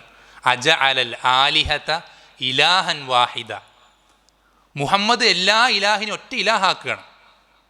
എല്ലാ ഇലാഹുകളിൽ ലാത്തനെ വിളിക്കാൻ പാടില്ല, ഉസ്സനെ വിളിക്കാൻ പാടില്ല, മനാത്തനെ വിളിക്കാൻ പാടില്ല, ആകെ വിളിക്കുന്ന അള്ളാഹിനെ മാത്രം വിളിക്കാൻ പാടില്ല. എല്ലാ ഇലാഹിനെയും കൂടി ഇവൻ ഒരൊറ്റ ഇലാഹാക്കുകയാണോ? ഇന്ന ഹാദാ ലശൈഉൻ ഉജാബ്. ഇത് എത്ര അത്ഭുതകരമായ കാര്യമാണ്. ഇങ്ങനെയാണ് മക്കാ മുശ്രിക്കുകൾ പ്രതികരിച്ചത്. ലാ ഖാലിഖ ഇല്ലല്ലാഹ് എന്നാണ് ലാ ഇലാഹയുടെ അർത്ഥമായിരുന്നെങ്കിൽ അവരെങ്ങനെ പ്രതികരിക്കുക? മാഷാ അല്ലാഹ്, മുഹമ്മദ് നമ്മുടെ ആളാണെന്നല്ലേ പറയാം, അല്ലേ? പക്ഷേ ഈ രൂപത്തിൽ അവർ അത്ഭുതപ്പെടുകയും അതിനോട് നീരസം പ്രകടിപ്പിക്കുകയും ശത്രുത വെച്ച് പുലർത്തുകയും അദ്ദേഹത്തെ എല്ലാ നിലയ്ക്ക് അദ്ദേഹത്തിൻ്റെ ദഅവത്തിന് തടസ്സങ്ങൾ ഉണ്ടാക്കുകയും ഒരു നിലയ്ക്കും അദ്ദേഹത്തിൻ്റെ ദഅവത്ത് നിർത്തുന്നില്ല എന്ന് മനസ്സിലായപ്പോൾ അദ്ദേഹത്തെ കൊല്ലാൻ നോക്കുകയും ചെയ്തത് ഇത് രണ്ടും രണ്ടർത്ഥമായതുകൊണ്ടാണ്. രണ്ടും അർത്ഥമായതുകൊണ്ടാണ്. അപ്പോൾ ലാ ഇലാഹ ഇല്ലല്ലാഹ് എന്നാൽ ഇബാദത്തുകൾ നൽകപ്പെടാൻ അർഹനായി അള്ളാഹു അല്ലാതെ മറ്റാരുമില്ല. മറ്റാർക്കും ഇബാദത്ത് നൽകപ്പെടാനുള്ള അർഹതയില്ല. മറ്റുള്ള ഒരുപാട് പ്രത്യേകതകൾ ഉണ്ടായിരിക്കാം. ഔലിയാക്കന്മാർക്ക് അവരുടേതായ സ്ഥാനങ്ങളുണ്ട്, അവരുടേതായ മഹത്വങ്ങളുണ്ട്. റസൂലുമാർക്ക് അവരുടേതായ ശ്രേഷ്ഠതകളുണ്ട്, മലക്കുകൾക്കും അവരുടേതായ പദവികളുണ്ട്. ഒക്കെ ശരി തന്നെ. പക്ഷേ ഇബാദത്താകുന്ന ഒരു കാര്യവും അതിൻ്റെ ഒരു തരി പോലും അള്ളാഹു അല്ലാത്ത ഒരാൾക്കും അർഹതയില്ല, ആർക്കും അർഹതയില്ല. അതെല്ലാം അള്ളാഹു സുബ്ഹാനഹു വ തആലയ്ക്ക് മാത്രം അർഹതപ്പെട്ട. ഇതാണ് ലാ ഇലാഹ ഇല്ലല്ലാഹിൻ്റെ അർത്ഥം. ഇതാണ് ലാ ഇലാഹ ഇല്ലല്ലാഹിൻ്റെ അർത്ഥം. ഇതിൽ പോലും വ്യതിയാനം സംഭവിച്ചിട്ടുള്ള ഒരുപാട് ആളുകൾ നമ്മുടെ നാട്ടിലുണ്ട്. ഈ ലാ ഇലാഹ ഇല്ലല്ലാഹ് പോട്ടെ, അതിനേക്കാൾ വലുതാണെന്ത്? മക്കാ മുശ്രിക്കുകൾ പോലും അംഗീകരിച്ചിരുന്ന അടിസ്ഥാന തത്വമാണെന്ത്? ഞങ്ങൾക്ക് അള്ളാഹു അല്ലാതെ ഞങ്ങൾ ആരും സൃഷ്ടിച്ചിട്ടില്ല, അള്ളാഹു അല്ലാതെ ഞങ്ങൾക്ക് റിസ്ക് നൽകുന്നവൻ ആരുമില്ല, അള്ളാഹു അല്ലാതെ ഞങ്ങളുടെ കാര്യങ്ങൾ നിയന്ത്രിക്കുന്ന ആരുമില്ല എന്നുള്ളത് മക്ക മുശ്രിക്കുകൾ പോലും അംഗീകരിച്ചിരുന്ന കാര്യം, അതുപോലും അംഗീകരിക്കാൻ പ്രയാസമുള്ള പല മുസ്ലിം നാമധാരികളും ഇന്ന് സമൂഹത്തിലുണ്ട് അല്ലേ? എന്നോ മരണപ്പെട്ടു പോയ, സ്വന്തം റൂഹ് തൊണ്ടക്കുഴിയിൽ നിന്ന് പോകുന്ന നിയന്ത്രിക്കാൻ പറ്റാത്ത ആളുകളെ ഈ ലോകം മുഴുവൻ നിയന്ത്രിക്കാൻ സാധിക്കുന്നു വിശ്വസിക്കുന്ന ഒരല്പം പോലും തലയിലില്ലാത്ത ആളുകൾ മുസ്ലിം നാമധാരികളുണ്ട്. വളരെ ശ്രദ്ധിക്കേണ്ട വിഷയമാണ്. അപ്പം അത്രയധികം വ്യതിയാനം ഈ തൗഹീദിൻ്റെ വിഷയത്തിൽ പോലും ഉണ്ട്. ഇനി തൗഹീദ് കഴിഞ്ഞാൽ റിസാലത്തിൻ്റെ വിഷയം അല്ലേ? അഷ്ഹദു അല്ലാ ഇലാഹ ഇല്ലല്ലാഹ് വ അഷ്ഹദു അന്ന മുഹമ്മദൻ റസൂലുള്ളാഹ്. ഒരാൾ അഷ്ഹദു അന്ന മുഹമ്മദൻ റസൂലുള്ളാഹ് എന്ന് പറഞ്ഞാൽ അവന് നിർബന്ധമാകുന്ന ഒരുപാട് ബാധ്യതകളുണ്ട്. അതിലൊന്നാമത്തെ ബാധ്യതയാണെന്ത്? മുഹമ്മദ് എന്ന വ്യക്തി അദ്ദേഹം അള്ളാഹുവിൻ്റെ റസൂലാണ് എന്നുള്ളത് കൊണ്ട് തന്നെ ആ വ്യക്തി എനിക്കൊരു കാര്യം അറിയിച്ചു തന്നാൽ ഞാനത് സത്യപ്പെടുത്തണം എന്നുള്ളത് ഒന്നാമത്തെ കാര്യമാണ്. കാരണം ആ മുഹമ്മദ് എന്ന വ്യക്തി അദ്ദേഹം വെറുമൊരു വ്യക്തിയല്ല, അള്ളാഹുവിൻ്റെ റസൂലാണ് സല്ലല്ലാഹു അലൈഹി വസല്ലം.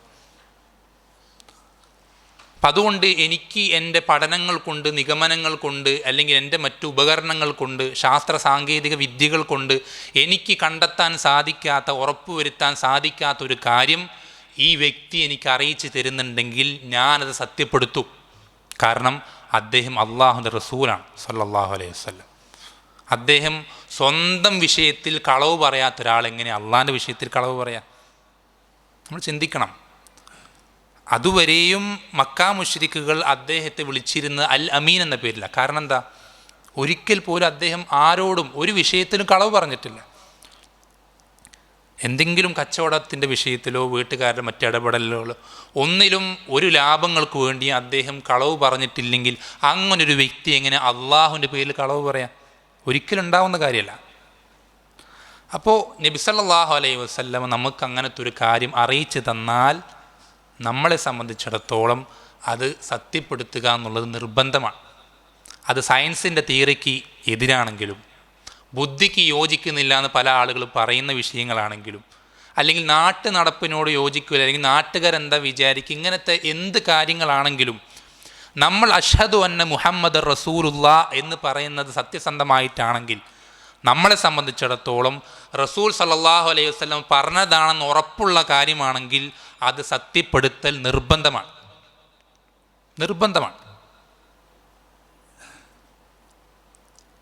അല്ലേ? നമ്മൾ ചിന്തിക്കണം, 1400 വർഷങ്ങൾക്ക് മുമ്പ് നബി സല്ലല്ലാഹു അലൈഹി വസല്ലം ജീവിതത്തിൽ നടന്ന വളരെ പ്രധാനപ്പെട്ടൊരു സംഭവമാണ് ഇസ്രാ മിഅ്റാജ്. ഈ സംഭവത്തിൻ്റെ ചുരുക്കം എന്താ? മക്കയിൽ നിന്ന്, മസ്ജിദുൽ ഹറാമിൽ നിന്ന് ഒറ്റ രാത്രി കൊണ്ട് മസ്ജിദുൽ അഖസയിലേക്ക് നബി സല്ലല്ലാഹു അലൈഹി വസല്ലമ സഞ്ചരിക്കുകയും തിരിച്ചു വരികയും ചെയ്തു. ഇന്നത് ആലോചിക്കുമ്പോൾ വലിയ പ്രയാസം ഉണ്ടാവില്ല. പക്ഷെ അന്നത്തെ കാലത്ത് മസ്ജിദുൽ ഹറാമിൽ നിന്ന് മസ്ജിദുൽ അഖസയിലേക്ക്, മക്കയിൽ നിന്ന് ഫലസ്തീനിലേക്ക് യാത്ര ചെയ്യാൻ ഒറ്റ പ്രാവശ്യം അങ്ങോട്ട് പോകാൻ മാത്രം, വൺ സൈഡ് മാത്രം 3 മാസം സമയമെടുക്കും. 3 മാസം തിരിച്ചിങ്ങോട്ട് വരാൻ വീണ്ടും ഒരു 3 മാസം. ഇത്രയും വലിയൊരു ദൂരമാണ് നബി സല്ലല്ലാഹു അലൈഹി വസല്ലം പറയുന്നത് ഒറ്റ രാത്രി കൊണ്ട് പോയി വന്നു എന്ന്. അതുകൊണ്ടാണ് ആ വാർത്ത കേട്ടപ്പോൾ മക്കാ മുശ്രിക്കുകൾ സന്തോഷപ്പെട്ടത്. കാരണം എന്താ? മുഹമ്മദ് വലിയൊരു മണ്ടത്തരം ഇതാ പറഞ്ഞിരിക്കുന്നു എന്ന് പറഞ്ഞ് അവർ സന്തോഷിക്കുകയാണ്. മുഹമ്മദിൻ്റെ ദീനിൽ നിന്ന് ആളുകളെ തെറ്റിക്കാൻ ഇതൊരു വലിയൊരു സാഹചര്യമാണ്, നല്ലൊരു അവസരമാണ്, ചാൻസ് ആണെന്ന് പറഞ്ഞിട്ട് അവരെന്ത് ചെയ്യാണ്? ആളുകൾക്കിടയിൽ ഇതും പറഞ്ഞ് നടക്കുകയാണ് മക്കയിലെ മുശ്രിക്കുകൾ. ഇതിങ്ങനെ പറഞ്ഞിങ്ങനെ നടക്കുമ്പോഴാണ് ആരെ കാണുന്നത്? മക്കയിൽ അതുവരെ ഇല്ലാതിരുന്ന അബൂബക്കർ റളിയല്ലാഹു അൻഹു മക്കയിലേക്ക് കടന്നു വരുന്നത് മക്കാ മുശ്രിക്കുകൾ കാണുന്നത്. മക്കാ മുശ്രിക്കുകൾ ആ കാഴ്ച കണ്ടപ്പോൾ സന്തോഷിക്കുകയാണ്. എന്താ കാരണം? ഇത് പറഞ്ഞിട്ടെങ്കിലും അബൂബക്കറിനെ മുഹമ്മദിൻ്റെ ദീനിൽ തെറ്റിക്കാമല്ലോ എന്നാണ് മക്കാ മുശ്രിക്കുകൾ ചിന്തിക്കുന്നത്. അങ്ങനെ അബൂബക്കർ റളിയല്ലാഹു അൻഹു അടുക്കലേക്ക് ചെന്നിട്ട് മക്കാ മുശ്രിക്കുകൾ പറയാണ്, അബൂബക്കറെ, നിൻ്റെ കൂട്ടുകാരൻ എന്തൊക്കെയാണ് പറയുന്നത് എന്ന് നിനക്ക് വല്ല പിടിയുണ്ടോ? അപ്പം എന്താണ് അദ്ദേഹം പറഞ്ഞത്? അപ്പം അദ്ദേഹം പറയുന്നത് അവൻ ഒറ്റ രാത്രി കൊണ്ട് മക്കയിൽ നിന്ന്, മസ്ജിദുൽ ഹറാമിൽ നിന്ന് മസ്ജിദുൽ അഖ്സയിലേക്ക് അവൻ യാത്ര ചെയ്ത് തിരിച്ചു വന്നത്രേ. എന്നു മാത്രമല്ല, മസ്ജിദുൽ അഖ്സയിൽ നിന്ന് അവൻ 7 ആകാശങ്ങൾക്ക് മുകളിലേക്ക് കയറിപ്പോവുകയും ചെയ്തത്രേ ഇങ്ങനെയൊക്കെയാണ് നിൻ്റെ കൂട്ടുകാരൻ പറയുന്നത്. അപ്പോൾ അബൂബക്കർ റളിയല്ലാഹു അൻഹു തിരിച്ച് ചോദിച്ച ചോദ്യം എന്താ? അദ്ദേഹം അങ്ങനെ പറഞ്ഞോ? അദ്ദേഹം അങ്ങനെ പറഞ്ഞിട്ടുണ്ടോ? ഇൻ കാന ഖദ് ഖാലഹു ഫഖദ് സദഖ. അദ്ദേഹം അങ്ങനെ പറഞ്ഞിട്ടുണ്ടെങ്കിൽ അത് സത്യമാണ്. ഇത്രയേ ഉള്ളൂ. ഒരു മുസ്ലിമിനെ സംബന്ധിച്ചിടത്തോളം ഇത്രയേ ഉണ്ടാകാൻ പാടുള്ളൂ. അള്ളാഹുവിൻ്റെ റസൂൽ സല്ലല്ലാഹു അലൈഹി വസല്ലം നമുക്കൊരു കാര്യം അറിയിച്ചു തന്നിട്ടുണ്ടെങ്കിൽ ആ കാര്യം നമ്മളെ സംബന്ധിച്ചിടത്തോളം നമുക്ക് ചിന്തിക്കാൻ പ്രയാസമുള്ള കാര്യമാണെങ്കിലും, ശാസ്ത്ര സാങ്കേതിക വിദ്യകളുടെ പരിധിക്കപ്പുറത്തുള്ള കാര്യമാണെങ്കിലും, നാട്ടിൽ 4 ആൾ അറിഞ്ഞാൽ അവർ പരിഹസിക്കുന്ന വിഷയമാണെങ്കിലും, അള്ളാഹുവിൻ്റെ റസൂൽ സല്ലല്ലാഹു അലൈഹി വസല്ലം പറഞ്ഞു തന്നതാണെങ്കിൽ അത് സത്യമാണ്. അത്രയുള്ളൊരു മുസ്ലിമിന് അത്രയേ പാടുള്ളൂ. എന്ത് വിഷയമായിക്കോട്ടെ, എന്തൊരു കാര്യമായിക്കോട്ടെ, നബി സല്ലല്ലാഹു അലൈഹി വസല്ലം അറിയിച്ചു തന്നതാണെങ്കിൽ, വമാ യൻതിഖു അനിൽ ഹവ ഇൻ ഹുവ ഇല്ലാ വഹ്യു യൂഹ. മുഹമ്മദ് സല്ലല്ലാഹു അലൈഹി വസല്ലം സ്വന്തം ഇഷ്ടപ്രകാരം തോന്നിയതൊക്കെ സംസാരിക്കുന്ന ഒരാളല്ല. ഇൻ ഹുവ ഇല്ലാ വഹ്യു യൂഹ. ദീനിൻ്റെ കാര്യമായിട്ട് എന്തെങ്കിലും ഒരു കാര്യം അദ്ദേഹം ഉരിയാടുന്നുണ്ടെങ്കിൽ അത് വഹീൻ്റെ അടിസ്ഥാനത്തിൽ മാത്രമായിരിക്കും. വേറൊന്നും അദ്ദേഹം ദീനിൻ്റെ വിഷയമായിട്ട് അദ്ദേഹം മിണ്ടാറില്ല, പറയാറില്ല, ഒരു കാര്യമുണ്ടില്ല. ചെറിയ നിസാര വിഷയങ്ങൾക്ക് പോലും നബി സല്ലല്ലാഹു അലൈഹി വസല്ലം മിണ്ടാതിരുന്ന എത്ര സന്ദർഭങ്ങളുണ്ട്. എന്തുകൊണ്ട് അവിടെ മിണ്ടിക്കൂടെ? അവിടെ സ്വന്തം അഭിപ്രായം പറഞ്ഞൂടെ? അല്ലേ? അഹ്ലു കിതാബുകാരിൽപ്പെട്ട പല പണ്ഡിതന്മാരും വന്നിട്ട് നബി സല്ലല്ലാഹു അലൈഹി വസല്ലം റൂഹിനെ പറ്റി ചോദിക്കുകയാണ്. അപ്പം നബി സല്ലല്ലാഹു അലൈഹി വസല്ലം മിണ്ടാതെ കുറച്ച് നേരം ഇരിക്കുക. എന്തിനാ മിണ്ടാതിരിക്കുന്നത്? എന്തെങ്കിലും ചാടിക്കറി സ്വന്തം അഭിപ്രായം പറഞ്ഞൂടെ? അങ്ങനെ പറയൂല. അള്ളാഹുവിൻ്റെ റസൂൽ സല്ലല്ലാഹു അലൈഹി വസല്ലം ദീനിൻ്റേതായ ഒരു കാര്യം പറഞ്ഞിട്ടുണ്ടെങ്കിൽ അത് അള്ളാഹുവിൻ്റെ വഹീൻ്റെ അടിസ്ഥാനത്തിൽ മാത്രം, അല്ലാത്തൊരു കാര്യം പറയൂല. അല്ലേ? ഹദീസുകൾ കാണാം. ഒരിക്കലൊരാൾ നബി സല്ലല്ലാഹു അലൈഹി വസല്ലം അടുക്കലേക്ക് വന്നിട്ട് ചോദിക്കുകയാണ്, അള്ളാഹുവിൻ്റെ റസൂലെ, ഈ ദുനിയാവിലെ ഏറ്റവും മോശപ്പെട്ട സ്ഥലം ഏതാ? അവൻ നബി സല്ലല്ലാഹു അലൈഹി വസല്ലം പറയും, എനിക്കറിയില്ല, ഞാൻ ജിബ്രീലിനോട് ചോദിച്ചിട്ട് പറയാമെന്ന് പറഞ്ഞു. ജിബ്രീൽ അലൈഹിസ്സലാം വഹയുമായി വന്നപ്പോൾ നബി സല്ലല്ലാഹു അലൈഹി വസല്ലമ ജിബ്രീലിനോട് ചോദിക്കുകയാണ്, ഈ ദുനിയാവിലെ ഏറ്റവും മോശപ്പെട്ട സ്ഥലം ഏതാ? അപ്പോൾ ജിബ്രീൽ എന്താ പറഞ്ഞ്? എനിക്കും അറിയില്ല, അള്ളാഹുവിനോട് ചോദിച്ചിട്ട് പറയാൻ പറഞ്ഞു. അങ്ങനെ വഹയ് വാങ്ങിച്ചിട്ട് തിരിച്ചു വന്നിട്ടാണ് ജിബ്രീൽ അലൈഹിസ്സലാം പറയുന്നത്, ഈ ദുനിയാവിലെ ഏറ്റവും മോശപ്പെട്ട സ്ഥലം ഈ ദുനിയാവിലെ അങ്ങാടികളാണ് എന്ന് നബി സല്ലല്ലാഹു അലൈഹി വസല്ലം പറഞ്ഞു കൊടുക്കുമ്പോൾ ആ വഹയ് കിട്ടുമ്പോൾ മാത്രം ആണ് എന്ത് പറയുന്നത്? അസ്വാഖുഹ, അങ്ങാടികളാണെന്ന്. ഈ ഒരു വാക്ക് പറയാൻ എന്ത് തടസ്സമുള്ളത്? നമ്മൾക്ക് നമ്മുടെ എന്താ പറയുക കോമൺ സെൻസും IQ പവറൊക്കെ വെച്ചിട്ട് ഇങ്ങനെ ചിന്തിച്ചിട്ട് ഇതായിരിക്കും ഏറ്റവും കൂടുതൽ ഹറാമുള്ളത് ഈ സ്ഥലത്താണ്, അപ്പോൾ ഇതായിരിക്കാം ഏറ്റവും, അങ്ങനെയൊക്കെ പറഞ്ഞൂടെ? പക്ഷേ നമ്മളെക്കാളും ദീനിൻ്റെ വിഷയങ്ങളിൽ ഏറ്റവും അധികം സൂക്ഷ്മത കാണിക്കുന്ന വ്യക്തിയാണ് അള്ളാഹുവിൻ്റെ റസൂൽ സല്ലല്ലാഹു അലൈഹി വസല്ലം. അള്ളാഹുവിൻ്റെ പേരിൽ അള്ളാഹു പറഞ്ഞു തന്നിട്ടില്ലാത്ത ഒരൊറ്റൊരു അക്ഷരം പോലും നബി സല്ലല്ലാഹു അലൈഹി വസല്ലം പറയില്ല.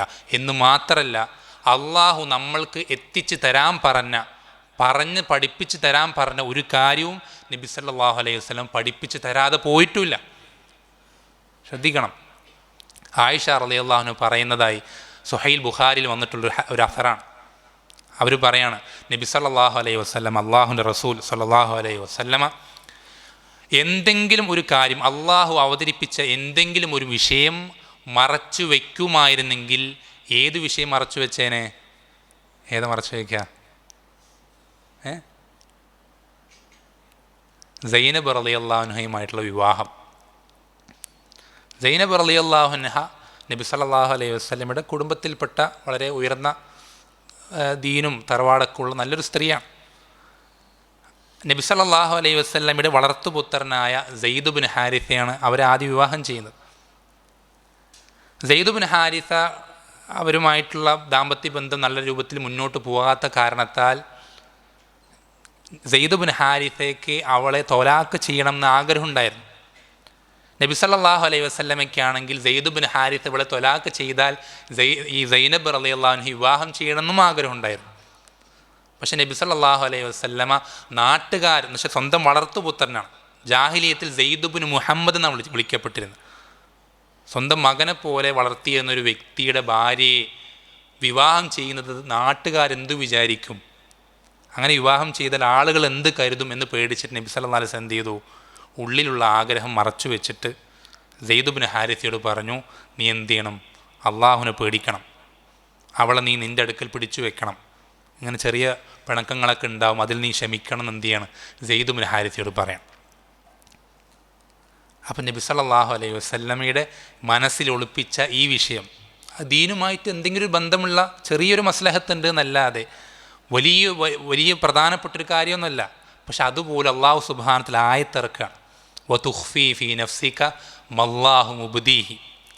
അള്ളാഹു വെളിവാക്കുന്നൊരു കാര്യം നീ എന്ത് ചെയ്യാണ്, നീ നിൻ്റെ മനസ്സിൽ ഒളിപ്പിച്ചു വെക്കുകയാണ്. വതഖ്ഷന്നാസ്, നീ ജനങ്ങളെ പേടിക്കുകയാണ്. വല്ലാഹു അഹഖു അൻ തഖ്ഷ, നീ പേടിക്കാൻ ഏറ്റവും അർഹനായവൻ അള്ളാഹുവാണ് എന്ന് പറഞ്ഞിട്ട് അള്ളാഹു സുബ്ഹാനഹു വ തആല ആ ആയത്തിൽ തന്നെ, ആ സൂറത്തിൽ തന്നെ സവ്വജ്നാകഹ ഫലമ്മാ ഖളാ സെയ്ദും മിൻഹാ വതറൻ സവ്വജ്നാകഹ, നാം അവളെ നിനക്ക് വിവാഹം ചെയ്തു തന്നിരിക്കുന്നു എന്നെന്ത് ചെയ്യാണ്, 7 ആകാശങ്ങൾക്ക് മുകളിൽ നിന്ന് ആയത്തിറക്കണം. അപ്പോൾ ഈ ആയത്തിന് ശേഷം സൈനബ് റളിയല്ലാഹു അൻഹ നബി സല്ലല്ലാഹു അലൈഹി വസല്ലം മറ്റ് ഭാര്യമാരോട് കുറച്ചൊരു അഹങ്കാരത്തോടെ തന്നെ പറയാറുണ്ട്, എന്താ, നിങ്ങളെയൊക്കെ വിവാഹം ചെയ്തതെന്നതാരാ, നിങ്ങളെയൊക്കെ അള്ളാഹുവിൻ്റെ റസൂലിൻ്റെ ഭാര്യയാക്കി തന്ന് നിശ്ചയിച്ചതാരാ, നിങ്ങളുടെ വീട്ടുകാരാ. പക്ഷേ എന്നെ റസൂലിനായിട്ട് വിവാഹം ചെയ്തെന്നത് അള്ളാഹു സുബ്ഹാനഹു വ തആല. അപ്പോൾ നമ്മൾ ശ്രദ്ധിക്കണം, ഇതുപോലും നബി സല്ലല്ലാഹു അലൈഹി വസല്ലം മറച്ചു വെച്ചിട്ടില്ല. അങ്ങനെ ഒരു കാര്യവും മറച്ചു വെക്കാൻ നബി സല്ലല്ലാഹു അലൈഹി വസല്ലം പാടില്ല. റസൂലിൻ്റെ ദൗത്യം എന്ന് പറഞ്ഞാൽ അള്ളാഹു അവതരിപ്പിച്ചത് ജനങ്ങൾക്ക് എത്തിച്ചു കൊടുക്കുക എന്നുള്ള, അത് നബി സല്ലല്ലാഹു അലൈഹി വസല്ലം ഏറ്റവും നല്ല രൂപത്തിൽ തന്നെ എന്ത് ചെയ്തിട്ടുണ്ട്, പൂർത്തീകരിച്ചിട്ടുണ്ട്. നമ്മൾ ശ്രദ്ധിക്കേണ്ടത്, ഈ റസൂൽ സല്ലല്ലാഹു അലൈഹി വസല്ലമ അദ്ദേഹത്തിൻ്റെ അടുക്കൽ ഉമർ ഇബ്നുൽ ഖത്താബ് റളിയല്ലാഹു അൻഹു വരുന്നൊരു സംഭവം സുഹൈൽ ബുഖാരിയിൽ സ്ഥിരപ്പെട്ടു വന്നിട്ടുണ്ട്. ശ്രദ്ധിക്കണം, സുഹൈൽ ബുഖാരിയിൽ വന്നിട്ടുള്ള ഈ സംഭവത്തിൽ ഉമർ ഇബ്നുൽ ഖത്താബ് റളിയല്ലാഹു അൻഹു അടുക്കൽ കയ്യിൽ തൗറാത്തിൻ്റെ ചില ഏടുകളുണ്ട്. തൗറാത്ത് എന്ന് വെച്ചാൽ മൂസ അലൈഹി സ്വലാമയ്ക്ക് നൽകപ്പെട്ട കിതാബ്. ഈ കിതാബിൻ്റെ ചില ഏടുകളുമായിട്ടാണ് ഉമർ ഇബ്നുൽ ഖത്താബ് റളിയല്ലാഹു അൻഹു വളരെ സന്തോഷത്തോടെ നബി സല്ലല്ലാഹു അലൈഹി വസല്ലം മജ്ലിസിലേക്ക് വന്നത്. എന്താണ് വരാൻ കാരണം? അദ്ദേഹം കരുതുന്നത് ഇതെന്തോ കലർപ്പില്ലാത്ത, തൗറാത്ത് നമുക്കറിയാം, ഇഞ്ചിയിലും ഒക്കെ ഒരുപാട് കൈകടത്തലുകൾ സംഭവിക്കപ്പെട്ട കിതാബുകളാണ്. അപ്പോൾ അതിൽ വളരെ കൈകടത്തലുകൾ ഇല്ലാത്ത ഏടുകൾ കിട്ടുക എന്ന് പറഞ്ഞാൽ വളരെ അപൂർവമാണ്. അപ്പം അങ്ങനെ എവിടെന്നോ ഒരു ഏട് കിട്ടി എന്നുള്ള നിലയ്ക്ക് സന്തോഷത്തോടെ ആവേശത്തോടെ ഉമർ ഇബ്നുൽ ഖത്താബ് റളിയല്ലാഹു അൻഹു നബി സല്ലല്ലാഹു അലൈഹി വസല്ലം അടുക്കിലേക്ക് വന്നിട്ട് വായിക്കാൻ ആരംഭിക്കുകയാണ്. ഉമർ ഇബ്നുൽ ഖത്താബ് റളിയല്ലാഹു അൻഹു പ്രതീക്ഷിക്കുന്ന എന്താ, നബി സല്ലല്ലാഹു അലൈഹി വസല്ലമ ഇത് അള്ളാഹുവിൻ്റെ കിതാബല്ലേ, മൂസാ നബിക്ക് ഇറക്കപ്പെട്ട തൗറാത്തല്ലേ എന്ന രൂപത്തിൽ സന്തോഷത്തോടെ ഇത് കേൾക്കും, ഇത് സ്വീകരിക്കും, അദ്ദേഹത്തിന് ഇഷ്ടമാവും എന്നുള്ള നിലയ്ക്ക് ഉമർ ഇബ്നുൽ ഖത്താബ് ഓടി വന്നിട്ട് വായന ആരംഭിക്കുക. നബി സല്ലല്ലാഹു അലൈഹി വസല്ലം മുഖം ദേഷ്യം കൊണ്ട് ചുവക്കുകയാണ്. എത്രത്തോളം എന്ന് പറഞ്ഞാൽ നബി സല്ലല്ലാഹു അലൈഹി വസല്ലം മുഖത്തുള്ള ദേഷ്യം കണ്ടിട്ട് ഉമർ ഇബ്നുൽ ഖത്താബ് വായന നിർത്തുകയാണ്. എന്നിട്ട് നബി സല്ലല്ലാഹു അലൈഹി വസല്ലം ഒരുപാട് കാര്യങ്ങൾ പറഞ്ഞു കൊടുക്കുന്നുണ്ട്. എന്നിട്ട് നബി സല്ലല്ലാഹു അലൈഹി വസല്ലം അവസാനം പറയുന്നൊരു വാക്കുണ്ട്. എന്താ പറയുന്നത്? ലൗ കാന മൂസ ഹയ്യൻ ലമാ വസിഅഹു ഇല്ലത്തിബാഇ. എന്താ വാക്കിൻ്റെ അർത്ഥം? മൂസ അലൈഹിസ്സലാം ഇന്ന് ജീവനോടെ ഉണ്ടായിരുന്നെങ്കിൽ, ഏത് ദിവസം? ആ പറയുന്ന സമയത്ത് മൂസ അലൈഹിസ്സലാം ഇന്ന് ജീവനോടെ ഉണ്ടായിരുന്നെങ്കിൽ എന്നെ പിൻപറ്റാതെ മൂസാക്ക് വേറൊരു നിവൃത്തിയുമില്ല എന്ന് അള്ളാഹുവിൻ്റെ റസൂൽ സല്ലല്ലാഹു അലൈഹി വസല്ലം പറയാം. എന്നാലോചിച്ച് നോക്കിയേ, അള്ളാഹുവിൻ്റെ കലീമുള്ളയാണ്, അള്ളാഹു നേരിട്ട് സംസാരിച്ച റസൂലാണ്, തൗറാത്ത് ഇറക്കിക്കൊടുത്ത റസൂലാണ്. ബനൂ ഇസ്രായേലുകാരിൽ വലിയൊരു വിഭാഗം ആളുകൾ വിശ്വസിച്ച നബിയാണ്, റസൂലാണ്. ഉലുൽ അസ്മിൽപ്പെട്ട ഏറ്റവും പ്രധാനപ്പെട്ട നബിമാരിൽപ്പെട്ട ഒരാളാണ്. പക്ഷെ ആ റസൂൽ അലൈഹിസ്സലാമിന് പോലും എന്തില്ല? നബി സല്ലല്ലാഹു അലൈഹി വസല്ലമ എന്ന് റസൂലായി നിശ്ചയിക്കപ്പെട്ടുവോ അതിനുശേഷം അദ്ദേഹത്തെ പിൻപറ്റാതെ സ്വർഗത്തിൽ പോവാൻ മൂസ അലൈഹിസ്സലാമിന് പോലും പറ്റൂല. ചിന്തിച്ചു നോക്കണം നമ്മൾ. മൂസ അലൈഹിസ്സലാമിന് പോലും നബി സല്ലല്ലാഹു അലൈഹി വസല്ലമയെ പിൻപറ്റാതെ സ്വർഗത്തിൽ പോകാൻ പറ്റൂല. എങ്ങനെയാണെങ്കിൽ അദ്ദേഹം ഇന്ന് ജീവിച്ചിരിക്കുന്നുണ്ടായിരുന്നെങ്കിൽ. അത് അള്ളാഹു നിയമമാക്കിയൊരു നിയമമാണ്. ഏത് കാലഘട്ടത്തിലും ആളുകളായിക്കോട്ടെ, ഏത് വിഭാഗക്കാരനായിക്കോട്ടെ, നബി സല്ലല്ലാഹു അലൈഹി വസല്ലമ എന്ന് അയക്കപ്പെടുന്നുവോ, മുഹമ്മദ് എന്ന വ്യക്തി, റസൂൽ സല്ലല്ലാഹു അലൈഹി വസല്ലമ എന്ന് റസൂലായി നിശ്ചയിക്കപ്പെടുന്നുവോ, അന്ന് മുതൽ ഈ റസൂലിനെ പിൻപറ്റിയാലല്ലാതെ ഒരാൾക്കും സ്വർഗത്തിൽ പോകാൻ സാധിക്കൂല. ഒരാൾക്കും. മൂസ അലൈഹിസ്സലാമിനും സാധിക്കൂല, ഈസ അലൈഹിസ്സലാമിനും സാധിക്കൂല, അല്ലേ? അതുകൊണ്ടല്ലേ അവസാന കാലഘട്ടത്തിൽ മസീഹുദ്ദജ്ജാലിനെ വധിക്കാൻ ഇറങ്ങി വരുന്നത് ആരാ? സാക്ഷാൽ ഈസ ഇബ്നു മറിയം അലൈഹിസ്സലാം. ബനു ഇസ്രായേലുകാരിലേക്ക് അയക്കപ്പെട്ട, ഇഞ്ചിയിൽ അവതരിച്ച് കിട്ടിയ അതേ ഈസ ഇബ്നു മറിയം അലൈഹിസ്സലാം, ഇന്നത്തെ ജീസസ് എന്ന് വിളിക്കുന്ന അതേ റസൂൽ അലൈഹിസ്സലാം. ആ റസൂൽ ഇറങ്ങി വന്നിട്ട് ഇഞ്ചിയിലനുസരിച്ചിട്ടാണ് ജീവിക്കുക ആണോ? അല്ല. നബി സല്ലല്ലാഹു അലൈഹി വസല്ലം നമുക്ക് പഠിപ്പിച്ചു തന്നിട്ടുള്ള കാര്യമാണ്. ഈസ അലൈഹിസ്സലാം ഇറങ്ങി വന്നു കഴിഞ്ഞാൽ അദ്ദേഹം ഖുർആൻ അനുസരിച്ചിട്ടാണ് ജീവിക്കുക. എന്തേ? അദ്ദേഹത്തിന് ഇഞ്ചിയിൽ മറന്നുപോയതാ? അല്ല, മറിച്ച് അള്ളാഹു സുബ്ഹാനഹു വ തആല നിശ്ചയിച്ച നിയമമാണ്. മുഹമ്മദ് സല്ലല്ലാഹു അലൈഹി വസല്ലമ എന്ന് റസൂലായി നിശ്ചയിക്കപ്പെടുന്നുവോ അന്നു മുതൽ അദ്ദേഹത്തെ പിൻപറ്റിയാലല്ലാതെ ഒരാൾക്കും സ്വർഗത്തിൽ പോകാൻ സാധിക്കൂല. ഒരാൾക്കും സാധിക്കൂല. നിങ്ങൾക്ക് ഞാൻ മനസ്സിലാൻ വേണ്ടി പറയുകയാണെങ്കിൽ, ഇപ്പോൾ മൂസ അലൈഹിസ്സലാമയുടെ ചരിത്രം സൂറത്തുൽ കഹ്ഫിൽ അള്ളാഹു സുബ്ഹാനഹു വ തആല പഠിപ്പിച്ചു തരുന്നുണ്ട്. എന്താണ് അതിൻ്റെ വിശദാംശം? ഹദീസുകൾ കാണാം. ബനു ഇസ്രായേലുകാരിൽപ്പെട്ടൊരു വ്യക്തി മൂസ അലൈഹിസ്സലാമോട് ചോദിക്കുകയാണ്, ഈ ഭൂമിയിൽ ദുനിയാവിൽ ഇന്ന് ഏറ്റവും കൂടുതൽ ഇൽമുള്ള വ്യക്തി ആരാണ്? അപ്പോൾ മൂസ അലൈഹിസ്സലാം അദ്ദേഹത്തിൻ്റെ അറിവ് വെച്ച് പറഞ്ഞ എന്താ? ഞാനാണ് ഏറ്റവും കൂടുതൽ അറിവുള്ള വ്യക്തി. അപ്പോൾ അള്ളാഹു സുബ്ഹാനഹു വ തആല വഹി അവതരിപ്പിക്കുകയാണ്. എന്ത്? അല്ല, താങ്കളേക്കാൾ പല വിഷയങ്ങളിലും അറിവുള്ള, ഇൽമുള്ള എൻ്റെ അടിമ, മറ്റൊരു നബി ഇന്ന സ്ഥലത്തുണ്ടെന്ന് പറയും. അങ്ങനെ ആ നബിനെ കാണാൻ പോകുന്ന ചരിത്രമൊക്കെ സൂറത്തുൽ കഹ്ഫിൽ വിശദമായിട്ടുണ്ട്. ഞാൻ പറയാൻ ഉദ്ദേശിക്കുന്ന വിഷയം, മൂസ അലൈഹിസ്സലാം ആ നബിയെ കാണാൻ പോകുന്നതിലെ ഖദിർ അലൈഹിസ്സലാം എന്നാണെന്ന് ഭൂരിഭാഗം മുഫസ്സിറുകൾ ആ പേരിലാണ് വിശദീകരിക്കുന്നത്. ആ നബിയെ മൂസ അലൈഹിസ്സലാം പിൻപറ്റുകയാണ്. ശ്രദ്ധിക്കണം, മൂസ അലൈഹിസ്സലാമയെ ഈ നബി പിൻപറ്റല്ല ചെയ്യുന്നത്.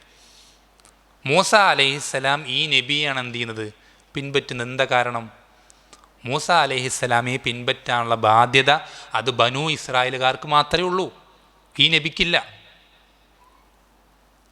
ഈ നബിക്ക് മൂസ അലൈഹിസ്സലാം പിൻപറ്റാനുള്ള ബാധ്യതയില്ല. എന്നാൽ ശ്രദ്ധിക്കേണ്ട വിഷയം, മുഹമ്മദ് സല്ലല്ലാഹു അലൈഹി വസല്ലമയെ പിൻപറ്റേണ്ട ആവശ്യം മനുഷ്യ ജിന്ന് വർഗത്തിൽപ്പെട്ട ഓരോരുത്തർക്കുണ്ട്. ഓരോരുത്തർക്കും. അത് അറബി ആയിക്കോട്ടെ, അനറബി ആയിക്കോട്ടെ, ആഫ്രിക്കൻ ആയിക്കോട്ടെ, യൂറോപ്യൻ ആയിക്കോട്ടെ, ഏത് വിഭാഗക്കാരനായിക്കോട്ടെ, നബി സല്ലല്ലാഹു അലൈഹി വസല്ലമ അയക്കപ്പെട്ട അന്നു മുതൽ ഖിയാമത്ത് നാൾ വരേക്കുമുള്ള ഓരോരുത്തർക്കും, ലോകത്തിൻ്റെ ഏത് കോണിലുള്ള ആളാണെങ്കിലും, അവർക്കെല്ലാവർക്കും സ്വർഗത്തിൽ പോകണമെങ്കിൽ മുഹമ്മദ് സല്ലല്ലാഹു അലൈഹി വസല്ലമയെ പിൻപറ്റാതെ വേറൊരു മാർഗവുമില്ല.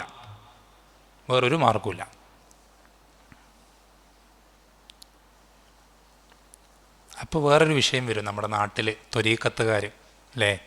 നക്ഷബന്ദി, ഷാദുലി, ഖാദിരി, സഹറവർദി, ഇങ്ങനെ കുറേ ത്വരീഖത്തുകളുണ്ട്. ഈ ത്വരീഖത്തുകാരുടെ ഒരു പ്രത്യേകതയുണ്ട്. എന്താണ്? അതിനോട് അടുത്ത് നിൽക്കുന്ന ആളുകൾക്കറിയാം, അതുമായി ബന്ധമുള്ള ആളുകൾക്കറിയാം. എന്താണ്? ത്വരീഖത്തിൽ നമ്മൾ മുരീദന്മാരാണ്, പക്ഷേ ത്വരീഖത്തിൽ ഷെയ്ഖ്, അതിൻ്റെ ഏറ്റവും ഹെഡ്, ആ ഹെഡിന് നിസ്കാരം ഉണ്ടാവില്ല, റമദാൻ നോമ്പെടുക്കൂല, ഹജ്ജ് ചെയ്യൂല, സാധിക്കുമെങ്കിലും ചെയ്യൂല, മറ്റുള്ള ഇബാദത്തുകളൊന്നും ഉണ്ടാവില്ല. ഒരുപാട് ഹറാമുകൾ, അല്ലേ? മദ്യപാനവും പുകവലിയും കഞ്ചാവും മയക്കുമരുന്നും ഒക്കെ ഉണ്ടാവും. കണ്ടിട്ടില്ല? ഉദാഹരണത്തിന് പറഞ്ഞുതരാം. ഞാൻ വായിച്ചൊരു പുസ്തകമാണ്. ആ പുസ്തകത്തിൽ ഇതേപോലത്തെ ഒരു ത്വരീഖത്തിൻ്റെ മുരീദ് എന്നുവെച്ചാൽ ശിഷ്യൻ തൻ്റെ ഉസ്താദിനെ പറ്റി വർണ്ണിച്ച് മദ്ഹ് എഴുതുകയാണ്, പുകഴ്ത്തി എഴുതുകയാണ്. എന്ത്?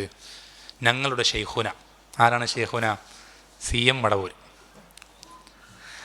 ഞങ്ങളുടെ ഷെയ്ഖുന റമദാനിൽ നോമ്പെടുക്കാറുണ്ടായിരുന്നില്ല എന്ന് മാത്രമല്ല, ശ്രദ്ധിക്കണേ, റമദാനിൽ നോമ്പെടുക്കാറുണ്ടായിരുന്നില്ല എന്ന് മാത്രമല്ല, നോമ്പെടുക്കുന്നവരെ നോമ്പ് മുറിപ്പിക്കാറുമുണ്ട്. നമ്മൾ ശ്രദ്ധിക്കണം, ഇത് മുരീദ് ഷെയ്ഖിൻ്റെ കുറ്റം പറയല്ല, ഷെയ്ഖിനെ പുകഴ്ത്തി പറയണം. ഞങ്ങളുടെ ഷെയ്ഖ് ഭയങ്കര സംഭവമാണ്. എന്ത് ഗുണമാണ് ഇതിലുള്ളത്? ഇതിലെന്ത് പുകഴ്ത്തലുള്ളത്? ഞങ്ങളുടെ ഷെയ്ഖിന് ഹറാമുകൾ ഹറാമല്ല. ഞങ്ങളുടെ ഷെയ്ഖ് എന്ന് പറഞ്ഞാൽ ഈ കാര്യങ്ങളൊന്നും പാലിക്കാൻ ബാധ്യസ്ഥനല്ല.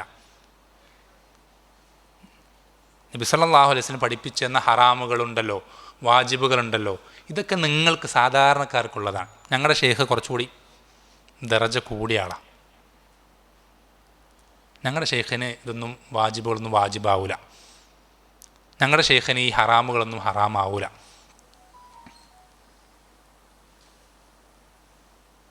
അവന് അതിനൊരു ആയത്ത് ഓതുമില്ലേ? നമ്മൾ നേരത്തെ പറഞ്ഞു എല്ലാത്തിനും ആയത്തും ഹദീസുകളൊക്കെ ഉണ്ട്. ഇതിന് ഓതുന്ന ആയത്ത് ഏതാ? വഅ്ബുദ് റബ്ബക ഹത്താ യഅതിയകൽ യഖീൻ. നിനക്ക് യഖീൻ വന്നെത്തുന്നത് വരെ നീ റബ്ബിനെ ഇബാദത്ത് ചെയ്യുക. യഖീൻ വന്നെത്തിക്കഴിഞ്ഞാൽ പിന്നെ ഇബാദത്ത് ചെയ്യണ്ട, പിന്നെ നിസ്കരിക്കണ്ട, ഹറാമുകൾ നോക്കണ്ട, വാജിബുകൾ നോക്കണ്ട. ഞങ്ങളുടെ ഷെയ്ഖിന് യഖീൻ വന്നെത്തിയിട്ടുണ്ട്. അതുകൊണ്ടാണ് ഞങ്ങളുടെ ഷെയ്ഖ് എന്ത് ചെയ്യാത്തത്? ഇബാദത്ത് ചെയ്യാത്തത്.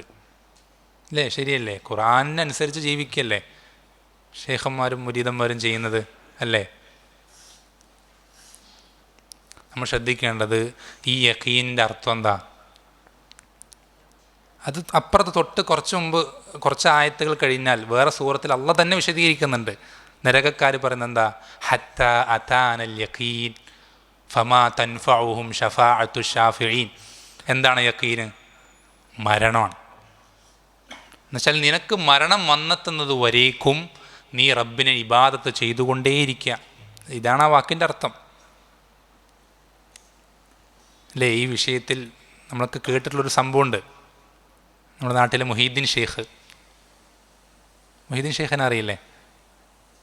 അബ്ദുൽ ഖാദിർ ജീലാനി റഹിമഹുല്ല. അദ്ദേഹം വലിയൊരു പണ്ഡിതനാണ്, സ്വാലിഹായ ഒരു വ്യക്തിയാണ്. ഇൽമും അമലും ഒരുപാട് ഇബാദത്തുകളും സുഹൃത്തുക്കളൊരു ഉള്ളൊരു വ്യക്തിയാണ്. അദ്ദേഹത്തിൻ്റെ ജീവിതത്തിൽ നടന്നൊരു സംഭവമാണ്. അദ്ദേഹം ഒരു ദിവസം ഇങ്ങനെ വിജനമായ ഒരു മരുഭൂമിയിലൂടെ സഞ്ചരിച്ചുകൊണ്ടിരിക്കുകയാണ്. ഇങ്ങനെ മുന്നോട്ട് പോയിക്കൊണ്ടിരിക്കുമ്പോൾ എവിടെ ആരുമില്ല, മുമ്പിലും പിൻപിലൊന്നും ആരുമില്ല. പെട്ടെന്നൊരു ശബ്ദം, യാ അബ്ദുൽ ഖാദിറേ. അപ്പോൾ അബ്ദുൽ ഖാദിർ റഹിമുള്ള ചുറ്റും നോക്കി, എവിടെ ആരും കാണുന്നില്ല. തോന്നിയതായിരിക്കും വിചാരിച്ച് വീണ്ടും നടന്നു. പിന്നെയും വിളി കേൾക്കുകയാണ് ഉറക്കെ, യാ അബ്ദുൽ ഖാദിർ. നമ്മൾ അശരീരി എന്ന് പറയാറുണ്ട് മലയാളത്തിൽ.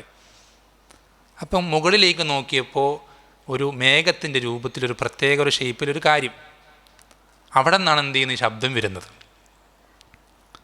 അപ്പം ഇങ്ങനെ ഈ മേഘത്തിലേക്ക് നോക്കി നിൽക്കുമ്പോൾ ആ മേഘം ഇദ്ദേഹത്തോട് സംസാരിക്കണം, അബ്ദുൽ ഖാദിറെ, ഞാൻ അള്ളാഹുവാണ്. അബ്ദുൽ ഖാദിറെ, ഞാൻ അള്ളാഹുവാണ്. മേഘം സംസാരിക്കുകയാണേ. നിൻ്റെ ഇത്രയും കാലത്തെ ഇബാദത്തും മറ്റു സുഹുദും മറ്റു പരിശ്രമങ്ങളൊക്കെ ഞാൻ കണ്ടിട്ടുണ്ട്. അതൊക്കെ കണ്ട് ഞാൻ നിന്നിലിതാ തൃപ്തനായിരിക്കുന്നു. അതുകൊണ്ട് ഇനി മുതൽ നിനക്ക് ഒരു ഹറാമും ഹറാമല്ല എന്ന് മേഘത്തിൽ നിന്ന് ശബ്ദം വരിക.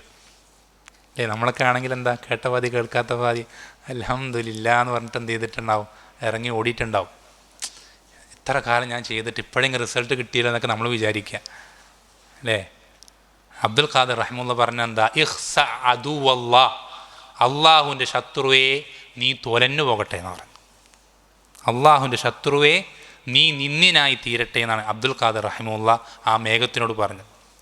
അപ്പോൾ മേഘം അത്ഭുതപ്പെട്ടിട്ട് ചോദിക്കുകയാണ്, ഞാൻ ഇങ്ങനെയൊക്കെ വന്നിട്ടും ഞാൻ ശൈത്താനാണെന്ന് നിനക്ക് എങ്ങനെ മനസ്സിലായി ചോദിക്കുകയാണ്. അപ്പോൾ അബ്ദുൽ ഖാദിർ റഹിമുള്ള പറയുന്നൊരു മറുപടി ഉണ്ട്. എന്താണ്? അള്ളാഹു സുബ്ഹാനഹു വ തആലയ്ക്ക് ഏറ്റവും അധികം ഇഷ്ടമുണ്ടായിരുന്നത് ആരെയാ? അവൻ്റെ റസൂൽ സല്ലല്ലാഹു അലൈഹി വസല്ലമ. ആ റസൂൽ സല്ലല്ലാഹു അലൈഹി വസല്ലമ മരിക്കുന്നതിന് തൊട്ട് മുമ്പ് വരേക്കും ആ റസൂലിന് അള്ളാഹ് ഒരു ഹറാമ് പോലും ഹലാലാക്കി കൊടുത്തിട്ടില്ലെങ്കിൽ പിന്നെ എങ്ങനെ ഈ അബ്ദുൽ ഖാദിറിന് അള്ളാഹ് ഹലാലാക്കി തരാമെന്ന് അബ്ദുൽ ഖാദിർ റഹിമുള്ള മേഘത്തിനോട് തിരിച്ചു ചോദിക്കാം. അപ്പോൾ മേഘം തിരിച്ചു പറയുന്നത് എന്താണെന്നറിയോ? അബ്ദുൽ ഖാദിറെ, ഇൽമുള്ളത് കൊണ്ട് നീ രക്ഷപ്പെട്ടു.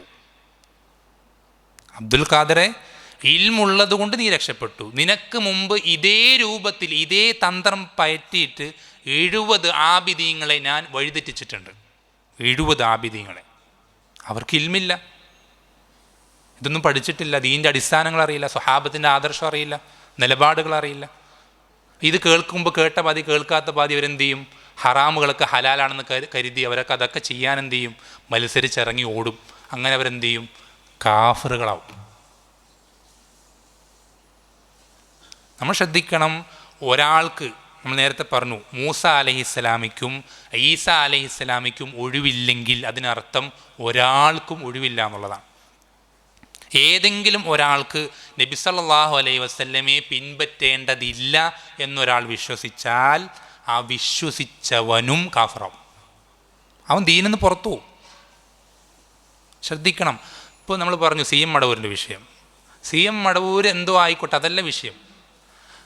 അയാൾക്ക് അങ്ങനെ ചെയ്യാൻ പറ്റും, അയാൾക്കത് ഒഴിവാണ്, അയാൾക്ക് ആ ഹറാമല്ല, അയാൾക്കത് വാജിബാവൂല എന്നൊരാൾ വിശ്വസിച്ചാൽ വിശ്വസിച്ചവനും കാഫിറാവും. ഇത് സ്വഹാബത്തിനിടയിൽ തർക്കമില്ലാത്ത കാര്യമാണ്. സ്വഹാബത്തിനിടയിൽ തർക്കമില്ലാത്ത വിഷയമാണ്. ഒരാൾക്ക് പോലും, മനുഷ്യജിന്ന് വർഗത്തിൽപ്പെട്ട ഒരു കുട്ടിക്ക് പോലും ഒരാളൊന്നും ഒഴിവല്ല. ഏത് ഭാഷക്കാരനായിക്കോട്ടെ, ഏത് മതക്കാരനായിക്കോട്ടെ, ഏത് ദേശക്കാരനായിക്കോട്ടെ, ഏത് വിഭാഗക്കാരനായിക്കോട്ടെ, ഏത് ജാതിക്കാരനായിക്കോട്ടെ, ഏതൊരാൾക്കും അള്ളാഹു സുബ്ഹാനഹു വ തആല തൃപ്തിപ്പെടുത്താൻ, അവൻ്റെ നരകത്തിൽ നിന്ന് രക്ഷപ്പെടാൻ നബി സല്ലല്ലാഹു അലൈഹി വസല്ലമ അയക്കപ്പെട്ട് കഴിഞ്ഞാൽ പിന്നെ അദ്ദേഹത്തെ പിൻപറ്റുകയല്ലാതെ മറ്റൊരു വഴിയില്ല. അതിൽ നബി സല്ലല്ലാഹു അലൈഹി വസല്ലം പറഞ്ഞെന്താ? ലാ യസ്മഉ ബി അഹദും മിൻ ഹാദിഹിൽ ഉമ്മത്തി യഹൂദിയുൻ വലാ നസ്റാനിയുൻ സുമ്മ ലം യുഅ്മിൻ ബില്ലദീ ഉർസിൽതു ബിഹി ഇല്ലാ കാന മിൻ അസ്ഹാബിൻ നാർ. നബി സല്ലല്ലാഹു അലൈഹി വസല്ലം പറയുന്ന വാക്കാണ്.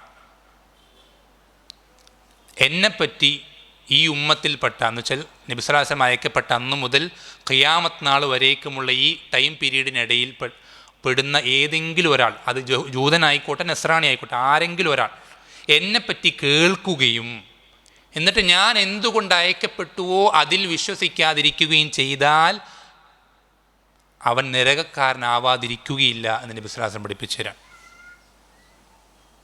നമുക്ക് നരകത്തിൽ നിന്ന് രക്ഷപ്പെടാൻ നബി സല്ലല്ലാഹു അലൈഹി വസല്ലമയെ പിൻപറ്റാതെ വേറെ മാർഗമില്ല. അത് ഒരാൾക്കുമില്ല, ഏത് വിഭാഗക്കാരനുമില്ല, വലിയനുമില്ല, ഷെയ്ഖിനുമില്ല, തങ്ങളിനുമില്ല, നബിമാർക്ക് പോലും ഇല്ലെങ്കിൽ പിന്നെ എങ്ങനെ ബാക്കിയുള്ളവർക്ക്? മൂസ അലൈഹിസ്സലാമിക്കും ഈസ അലൈഹിസ്സലാമിക്കും ഒഴിവില്ലെങ്കിൽ പിന്നെങ്ങനെ ബാക്കിയുള്ള സാധാരണക്കാരുടെ അവസ്ഥ? എന്ന് വെച്ചാൽ നമ്മളിപ്പോൾ പറയണം, ഒരാൾ പറയണ എന്താ, ഈ ഒരു ബൈബിളിൻ്റെ ഈ കോപ്പി, പഴയ നിയമം പുതിയ നിയമം, അതാണ് തൗറാത്ത് ഇഞ്ചീൽ എന്ന് അവർ പറയുന്നു. അല്ലാഹു അലം, ഒരുപാട് കലർപ്പുകളൊക്കെ കടന്നിട്ടുണ്ട്, അത് നമുക്ക് ഉറപ്പുള്ള കാര്യമാണ്. ഇത് ഒരാൾ പറയാണ്, ഇത് എൻ്റെ കയ്യിലുള്ള ഈ കോപ്പി കലർപ്പില്ലാത്തതാണ്, അള്ളാഹു ഇറക്കിയ അതേ തൗറാത്ത് തന്നെയാണ്, അതേ ഇഞ്ചീൽ തന്നെയാണ് എന്നൊരാൾ പറയാം. ഞാൻ ഇതനുസരിച്ച് ജീവിച്ചാൽ ഞാൻ സ്വർഗത്ത് പോവോ? സ്വർഗത്ത് പോവില്ല. അങ്ങനെ സ്വർഗത്ത് പോകാൻ പറ്റുമായിരുന്നു എപ്പോഴാണെങ്കിൽ മൂസ അലൈഹി ഇസ്ലാമിയുടെ കാലഘട്ടത്തിൽ തൗറാത്ത് അനുസരിച്ച് ജീവിച്ചാൽ അവനെന്ത് ചെയ്യും? സ്വർഗത്ത് പോവും. ഈസ അലൈഹി ഇസ്ലാമിയുടെ കാലഘട്ടത്തിൽ ഇഞ്ചീൽ അനുസരിച്ച് ജീവിച്ചാൽ അവനെന്ത് ചെയ്യും? സ്വർഗത്തിൽ പോകും. പക്ഷേ മുഹമ്മദ് സല്ലല്ലാഹു അലൈഹി വസല്ലമയുടെ ഈ കാലഘട്ടത്തിൽ ഒരാൾ ഖുർആൻ അനുസരിച്ച് ജീവിച്ചാലല്ലാതെ സ്വർഗത്തിൽ പോവില്ല.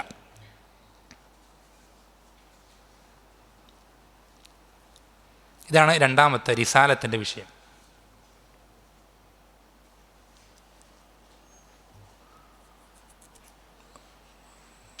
മറ്റൊരു വിഷയം നമ്മൾ ശ്രദ്ധിക്കേണ്ടത്,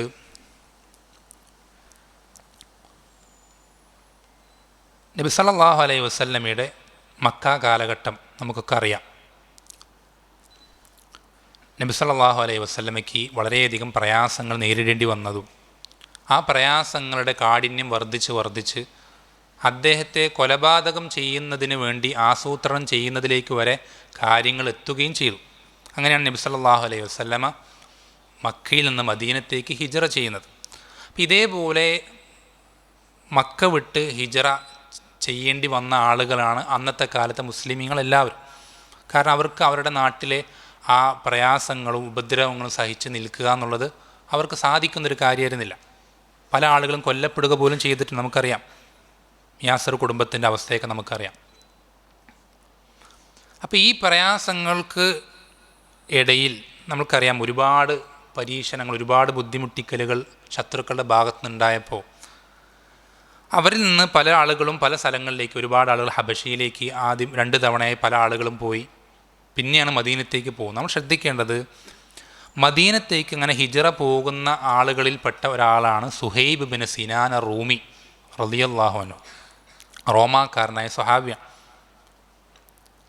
ഈ സ്വഹാബി ഹിജറ പോകുന്നത് അറിഞ്ഞപ്പോൾ ഈ സ്വഹാബിയുടെ പിന്നാലെ എന്ത് ചെയ്തു? കുറച്ച് മുശ്രിക്കുകൾ പിന്നാലെ കൂടി.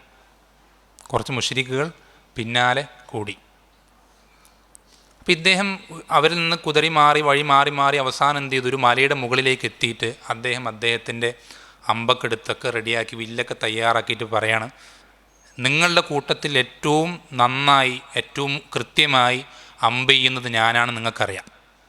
ഞാനിത് തുടങ്ങിക്കഴിഞ്ഞാൽ നിങ്ങൾക്ക് എന്ത് ചെയ്യേണ്ടി വരും?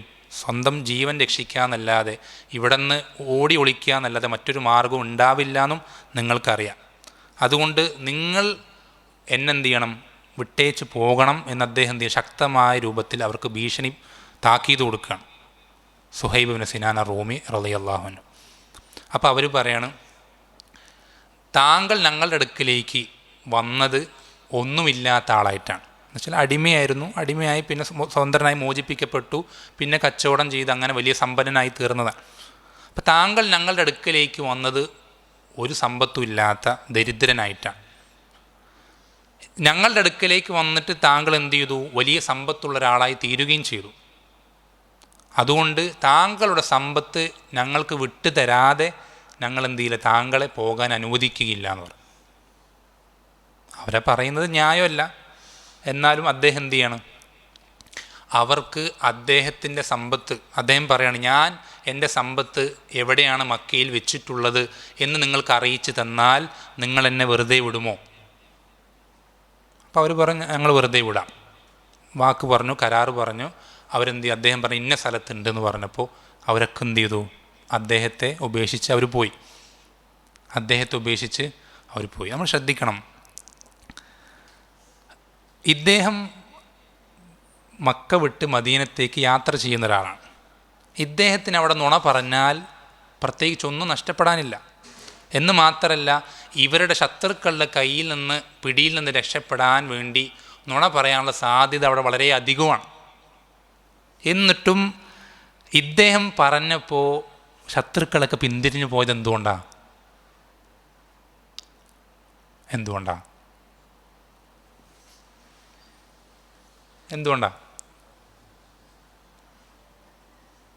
അതൊരു മുസ്ലിമാണ്, നുണ പറയൂല. അയാളൊരു മുസ്ലിമാണ്, അവൻ നുണ പറയൂല എന്നുള്ളത് സ്വഹാബത്തിൻ്റെ ക്വാളിറ്റിയാണ്. അത് ശത്രുക്കൾക്ക് പോലും അറിയാം, മുശ്രിക്കുകൾക്ക് പോലും അറിയാതെ. അതുകൊണ്ടാണ് അവിടെ നിന്ന് ശത്രുക്കൾ വളഞ്ഞപ്പോൾ അവരുടെ കയ്യിൽ നിന്ന് രക്ഷപ്പെടാനൊരു കള്ളം പറഞ്ഞതാണെന്ന് കരുതാതെ അവർ അദ്ദേഹത്തിൻ്റെ വാക്ക് വിശ്വസിച്ച് തിരിച്ചവിടേക്ക് എത്തിയപ്പോൾ അവിടെ ആ സമ്പത്ത് അവിടെ തന്നെ അദ്ദേഹം പറഞ്ഞ അതേ സ്ഥലത്ത് തന്നെ ഉണ്ട്. അദ്ദേഹത്തിൻ്റെ വിഷയത്തിലാണ് ആയത്തിറങ്ങിയത്, വമിനൻ നാസി മൈ യഷ്തരി നഫ്സഹു ഇബ്തിഗാഅ മർളാത്തില്ല. ജനങ്ങളിൽ ചില ആളുകളുണ്ട്, അവരുടെ സ്വന്തത്തിനെ അള്ളാഹുവിൻ്റെ മാർഗത്തിൽ വിറ്റുകളഞ്ഞ ആളുകളുണ്ട്. ഈ സംഭവം അള്ളാഹു സുബ്ഹാനഹു വ തആല വഹയിലൂടെ നബി സല്ലല്ലാഹു അലൈഹി വസല്ലമക്ക് അറിയിച്ചു കൊടുക്കുകയാണ്. അപ്പോൾ ഇദ്ദേഹം മദീനത്തേക്ക് വരുമ്പോൾ നബി സല്ലല്ലാഹു അലൈഹി വസല്ലം അദ്ദേഹത്തെ കാണുമ്പോൾ പറയുന്നത് എന്താണെന്നറിയോ? റബിഹൽ ബൈഉ യാ അബാ യഹ്യ, റബിഹൽ ബൈഉ യാ അബാ യഹ്യ. അബൂ യഹ്യ, താങ്കളുടെ കച്ചവടം ലാഭകരമായിട്ടുണ്ട്. താങ്കളുടെ കച്ചവടം അദ്ദേഹത്തിൻ്റെ ആയുസ്സിൻ്റെ മുഴുവൻ സമ്പാദ്യം ദീനിനു വേണ്ടി അദ്ദേഹം എന്ത് ചെയ്യണം? വിറ്റ് കളയണം, ഒഴിവാക്കുകയാണ്.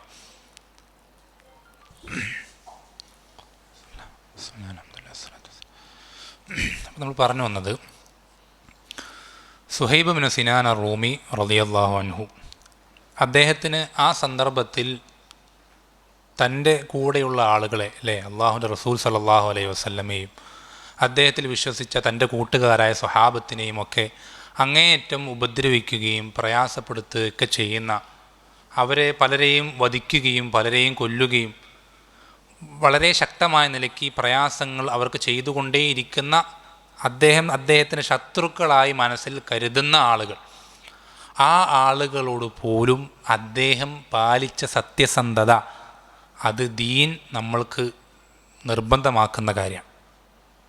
ദീൻ നമ്മൾക്ക് നിർബന്ധമാക്കുന്ന കാര്യമാണ്. ഇത് പറയാൻ കാരണം എന്താണെന്ന് വെച്ചാൽ, നമ്മുടെ ഇന്നത്തെ വർത്തമാന കാലത്തെ സാഹചര്യങ്ങളിൽ നമ്മൾ കേൾക്കുന്ന പല വാർത്തകളും പല കാര്യങ്ങളൊക്കെ പലതരത്തിൽ മുസ്ലിമീങ്ങൾക്ക് പലതരത്തിലുള്ള പ്രയാസങ്ങൾ ഉണ്ടാക്കുന്ന പല കാര്യങ്ങളാണ്. ഇത്തരം കാര്യങ്ങൾ പലപ്പോഴും അറിയുകയും കേൾക്കുകയും ചെയ്യുമ്പോൾ പല ആളുകൾ അതിനോട് പ്രതികരിക്കുന്നത് സുഹൈബ് ബിൻ സിനാൻ റൂമി റളിയല്ലാഹു അൻഹു പ്രതികരിച്ചതുപോലെയല്ല, സ്വഹാബത്തിൽ ആരും പ്രതികരിച്ചതുപോലെയല്ല. മറിച്ച് തെറ്റായ രൂപത്തിലും സ്വഹാബത്ത് പഠിപ്പിച്ചു തന്നിട്ടില്ലാത്ത നിലപാടുകളുമാണ് പലരുടെയും ജീവിതത്തിൽ കാണുന്നത്. അല്ലേ? പല ആളുകളും അവരുടെ മനസ്സിലുള്ള അല്ലെങ്കിൽ അവരുടെ കൂടെയുള്ള ആളുകൾക്ക് പ്രയാസമുണ്ടാകുന്നുണ്ട് എന്നുള്ളത് കാരണത്താൽ അവർക്ക് പ്രയാസമുണ്ടാക്കുന്ന ആളുകളോട് അവരെ എന്ന് വെച്ചാൽ നബി സ്വല്ലല്ലാഹു അലൈഹി വസല്ലം പഠിപ്പിച്ചു തന്നിട്ട് വലാ തഖുൻ മൻ ഖാനക, നിന്നോട് ചതി കാണിക്കുന്ന ആളുകളോട് നീ എന്ത് ചെയ്യരുത്? ചതി കാണിക്കരുത് എന്ന് നബി സല്ലല്ലാഹു അലൈഹി വസല്ലം പഠിപ്പിച്ചു തന്നിട്ടുണ്ട്. പക്ഷെ ഇന്ന് പല ആളുകളും എന്താ പറയുക, ഈ തരത്തിൽ മോശപ്പെട്ട പല കാര്യങ്ങളും മുസ്ലിമീങ്ങൾക്ക് പല ഭാഗങ്ങളിലും നേരിടേണ്ടി വരുന്നുണ്ട് എന്നുള്ള കാരണത്താൽ പല വിഷയങ്ങളും ഭരണകൂടത്തിന് എതിരാകുന്ന അല്ലെങ്കിൽ നാട്ടിലെ പല വ്യവസ്ഥകൾക്കും അല്ലെങ്കിൽ മൊത്തത്തിലുള്ള ക്രമസമാധാനത്തിനൊക്കെ എതിരാകുന്ന, അതിനൊക്കെ മൊത്തത്തിൽ ബാധിക്കുന്ന, മോശമായി പ്രതിഫലനമുണ്ടാക്കുന്ന പല വിഷയങ്ങളും, അത് നാട്ടിലെ ട്രാഫിക് നിയമങ്ങൾ പോലും പരമാവധി മനഃപൂർവ്വം തെറ്റിക്കുന്ന ആളുകളുണ്ട് മുസ്ലിമീങ്ങളിൽ, അതിനോടുള്ള വെറുപ്പ് പ്രകടിപ്പിക്കാൻ വേണ്ടി. അതുപോലെ തന്നെ സമരങ്ങളും മുദ്രാവാക്യങ്ങളുമായി റോട്ടിലും തെരുവുകളിലും ഇറങ്ങുന്ന ആളുകളുണ്ട്. അതുപോലെ തന്നെ തക്കം കിട്ടുമ്പോൾ മറ്റു പല കാര്യങ്ങളും, ടാക്സി വെട്ടിക്കലും അങ്ങനത്തെ പല വിഷയങ്ങളിലും നിയമപരമായിട്ട് എതിരാകുന്ന പല ആളുകളുണ്ട്. എത്രത്തോളം എന്ന് പറഞ്ഞാൽ നാട്ടിൽ ക്രമസമാധാനത്തിനെതിരാകുന്ന പല വിഷയങ്ങളും പ്ലാൻ ചെയ്യുന്നത് പോലും ഉണ്ട് പല ആളുകളും. അതിനുവേണ്ടി പല സംഘടനകൾ രൂപീകരിക്കപ്പെട്ടിട്ട് പോലുമുണ്ട്. ഇപ്പോൾ SDP പോലത്തെ അല്ലെങ്കിൽ NDF പോലത്തെ, പോപ്പുലർ ഫ്രണ്ട് പോലത്തെ, മുമ്പുണ്ടായിരുന്ന സിമി, ഇങ്ങനത്തെ കുറേ പാർട്ടികളും വിഭാഗങ്ങളും കക്ഷികളൊക്കെ ഉണ്ട്. ഇത്തരത്തിലുള്ള ആളുകൾ ചെയ്യുന്ന പ്രവർത്തനങ്ങൾക്ക് സ്വഹാബത്തിൻ്റെ ദീനിൽ യാതൊരു സ്ഥാനവുമില്ല. സ്വഹാബത്തിൻ്റെ ദീനിൽ യാതൊരു സ്ഥാനവുമില്ല. അവർ നമ്മളോട് ചതി കാണിക്കുന്നുണ്ട്, വഞ്ചന കാണിക്കുന്നുണ്ട് എന്നുള്ളത് നമ്മൾ അവരോട് ചതി കാണിക്കാൻ, വഞ്ചന കാണിക്കാനുള്ള ന്യായമല്ല. ഒരു മുസ്ലിം എപ്പോഴും സത്യസന്ധനായിരിക്കും, ആരെയും വഞ്ചിക്കുകയില്ല. കരാറ് പാലിക്കാം എന്ന് പറഞ്ഞിട്ട് അവൻ ഒരിക്കലും എന്ത് ചെയ്യില്ല, കരാറ് തെറ്റിക്കുകയില്ല. ഈ ഒരു നിലപാട് സ്വഹാബത്തിൻ്റെ ജീവിതത്തിൽ പ്രകടമാണ്. അല്ലേ? നബി സല്ലല്ലാഹു അലൈഹി വസല്ലം മക്ക കാലഘട്ടം നമുക്കൊക്കെ അറിയുന്നതാണ്. അദ്ദേഹത്തിനോളം ശക്തിമത്തായ കരുത്തുള്ള ശരീരം ആർക്കുണ്ടായിരുന്നില്ല. അദ്ദേഹത്തോളം ധൈര്യശാലിയായിട്ടുള്ള ആരും മക്കയിലുണ്ടായിരുന്നില്ല. അദ്ദേഹത്തോളം സ്വഹാബത്തിനോട് സ്നേഹമുണ്ടായിരുന്ന ആരും മക്കയിലുണ്ടായിരുന്നില്ല. സ്വഹാബത്തിന് പ്രയാസപ്പെടുന്നതിൽ അദ്ദേഹത്തോളം വിഷമമുണ്ടായിരുന്ന വേറെ ആരും മക്കയിലുണ്ടായിരുന്നില്ല. എന്നിട്ട് പോലും അദ്ദേഹത്തിൻ്റെ കൺമുന്നിൽ പല ആളുകളും പ്രയാസപ്പെടുന്ന സമയത്ത് നബി സല്ലല്ലാഹു അലൈഹി വസല്ലമ ഏത് നിലയ്ക്ക് പ്രതികരിച്ചത്? യാസിർ കുടുംബത്തിന്, അവർ കുടുംബത്തോടൊന്നടങ്കം പ്രയാസം അനുഭവിക്കുകയാണ്. ഉപ്പയും ഉമ്മയും മകനും ഒക്കെ എല്ലാ നിലയ്ക്കും പരീക്ഷണങ്ങൾ ഏറ്റുവാങ്ങുമ്പോൾ, ബുദ്ധിമുട്ടിക്കപ്പെടുമ്പോൾ, കൺമുന്നിൽ ശിക്ഷിക്കപ്പെടുമ്പോൾ, പീഡിപ്പിക്കപ്പെടുമ്പോൾ നബി സല്ലല്ലാഹു അലൈഹി വസല്ലം എന്താ പറഞ്ഞത്? സൊബറൻ ആല യാസിർ, യാസിർ കുടുംബമേ ക്ഷമിക്കുക. എന്തേ നബി സല്ലല്ലാഹു അലൈഹി വസല്ലം എന്തേ ആണത്തമില്ലാത്തവനാ? കയ്യൂക്കില്ലാത്തവനാ? പ്രതികാരശേഷി ഇല്ലാത്തവനാ? അല്ല, ഇന്ന് പല ആളുകൾ അങ്ങനെ പറയാം. ഇതൊക്കെ കണ്ട് നീ എന്തെങ്ങനെ പ്രതികരിക്കാതിരിക്കുന്ന? നിൻ്റെ പ്രതികാരശേഷിക്ക് എന്താ, മരിച്ചുപോയോ? നിനക്കൊന്നും ആണത്തുമില്ലേ എന്ന പല ആളുകളും ചോദിക്കാറ്. അള്ളാഹുവിൻ്റെ റസൂൽ സല്ലല്ലാഹു അലൈഹി വസല്ലം പഠിപ്പിച്ചെന്നതാണെന്ത്? ദീൻ നമ്മൾ ഏറ്റവും പ്രധാനപ്പെട്ട ദീനിൽ ഏറ്റവും പ്രധാനപ്പെട്ട ശ്രദ്ധിക്കേണ്ട ഒരു അടിസ്ഥാനമാണെന്ത്? വാക്ക് പാലിക്കുക എന്നുള്ളത്, കരാറ് പൂർത്തീകരിക്കുക എന്നുള്ളത്. അത് നമ്മളോട് കരാറ് പാലിക്കാത്ത ആളാണെങ്കിലും അങ്ങനെ തന്നെ, നമ്മളെ ചതിക്കുന്ന ആളുകളാണെങ്കിലും അങ്ങനെ തന്നെ. നമ്മൾക്ക് ചതിക്കാനൊരു സാഹചര്യം കിട്ടുമ്പോൾ അവർ ചതിക്കൂല. എത്രയോ സംഭവങ്ങളുണ്ട് നബി സല്ലല്ലാഹു അലൈഹി വസല്ലം ജീവിതത്തിൽ. എത്രയോ ഭരണാധികാരികൾ മുസ്ലിമീങ്ങളെ പ്രയാസപ്പെടുത്തുന്ന, ബുദ്ധിമുട്ടിക്കുന്ന എത്രയോ ആളുകൾ. ഏറ്റവും വലിയ ഉദാഹരണമാണെന്ത്? ഫത്ഹു മക്ക. മക്ക പിടിച്ചെടുത്ത് മക്കയിലെ ആ മുശ്രിക്കീങ്ങളുടെ നേതാവൊക്കെ നബി സല്ലല്ലാഹു അലൈഹി വസല്ലമയുടെ കാൽ കീഴിലായ സന്ദർഭം. നബി സല്ലല്ലാഹു അലൈഹി വസല്ലം ഒന്ന് വിരലിനൊടിച്ചാൽ അവിടെ പല ആളുകളുടെയും തല ആകാശത്ത് പറക്കുമായിരുന്നു. തൻ്റെ കൂടെ ഉണ്ടായിരുന്ന ആളുകളെ അങ്ങേയറ്റം ഉപദ്രവിക്കുകയും പ്രയാസപ്പെടുത്തുകയും പീഡിപ്പിക്കുകയും ചെയ്ത, ദീൻ സ്വീകരിച്ച കാരണത്താൽ മാത്രം അവരെ കൊല്ലാക്കൊല ചെയ്ത അതേ ആളുകൾ തൻ്റെ അധികാരത്തിൻ്റെ കീഴിൽ വന്നപ്പോൾ നബി സല്ലല്ലാഹു അലൈഹി വസല്ലം എന്താ പറഞ്ഞത്? ലാ തസ്രീബ അലൈക്കുമുൽ യൗം, ഇന്ന് നിങ്ങളുടെ മേൽ യാതൊരു കുറ്റവുമില്ല. അപ്പോൾ ദീൻ എന്നുള്ളത് ഒരിക്കലും എന്തല്ല, ആവേശമോ അല്ലെങ്കിൽ എടുത്തുചാട്ടമോ അല്ല.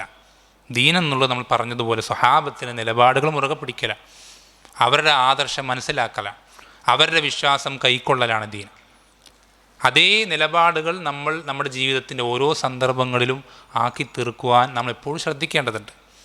അതുപോലെ തന്നെ ഇതിങ്ങനെ ആദർശപരമായ വിഷയങ്ങൾ മാത്രമല്ല, നമ്മുടെ നിത്യജീവിതത്തിൽ വരുന്ന വസ്ത്രധാരണത്തിൻ്റെ വിഷയത്തിൽ നബി സല്ലല്ലാഹു അലൈഹി വസല്ലം ഒരിക്കൽ അബ്ദുല്ലാഹി ഇബ്നു ഉമർ റളിയല്ലാഹു അൻഹു വസ്ത്രം നിര്യാണിക്ക് താഴെയായിട്ട് വസ്ത്രം തിരിച്ച് കണ്ടപ്പോൾ ആരാണതെന്ന് ചോദിച്ചു. അപ്പോൾ അബ്ദുള്ളയാണെന്ന് പറഞ്ഞു. നബി സല്ലല്ലാഹു അലൈഹി വസല്ലം പറഞ്ഞു, നീ അള്ളാഹുവിൻ്റെ അബ്ദാണെങ്കിൽ വസ്ത്രം ഉയർത്താൻ പറഞ്ഞു. ഇൻ കുൻത അബ്ദൻ ലില്ലാ ഫർഫ ഇസാറക്, നീ അള്ളാഹുവിൻ്റെ അടിമയാണെങ്കിൽ നിൻ്റെ വസ്ത്രം നിര്യാണിക്ക് മുകളിൽ ഉയർത്താൻ പറഞ്ഞു. അത് വളരെ നിസ്സാരമായിട്ടുള്ള വിഷയമല്ല അല്ലേ? അതുപോലെ തന്നെ ആയിഷ റളിയല്ലാഹു അൻഹ വ്യഭിചാര ആരോപണം ഉന്നയിക്കപ്പെടുന്ന വലിയ സംഭവം നമുക്ക് കേട്ടിട്ടുണ്ടാവും. അതിൽ സഫ്വാൻ റളിയല്ലാഹു അൻഹു ആയിഷ റളിയല്ലാഹു അൻഹയെ കണ്ടുമുട്ടുമ്പോൾ ആയിഷയാണ് ഉറങ്ങിപ്പോയിരിക്കുകയാണ്. അവർ മരച്ചുവട്ടിൽ കിടന്ന് ഉറക്കത്തിൽ മുഖമൊന്നും മറച്ചിട്ടില്ല. ഇവരാണെങ്കിൽ ഹിജാബിൻ്റെ ആയത്തിറങ്ങുന്നതിന് മുമ്പ് ആയിഷയെ കണ്ടിട്ടുണ്ട്. ആ പരിചയത്തിൽ ഇത് ആയിഷയാണെന്ന് മനസ്സിലായപ്പോൾ സഫ്വാൻ റളിയല്ലാഹു അൻഹു പെട്ടെന്ന് ആ വെപ്രാളത്തിൽ ഉറക്കെ ഇന്നാ ലില്ലാഹി വ ഇന്നാ ഇലൈഹി റാജിഊൻ എന്ന് പറഞ്ഞ് ആ ശബ്ദം കേട്ടിട്ടാണ് ആയിഷ റളിയല്ലാഹു അൻഹു എഴുന്നേൽക്കുന്നത്. ആയിഷ റളിയല്ലാഹു അൻഹു എഴുന്നേറ്റ് സഫ്വാൻ അവിടെ ഉണ്ടെന്ന് മനസ്സിലായപ്പോൾ ആദ്യം ചെയ്തെന്താ? മുഖം മറച്ചു.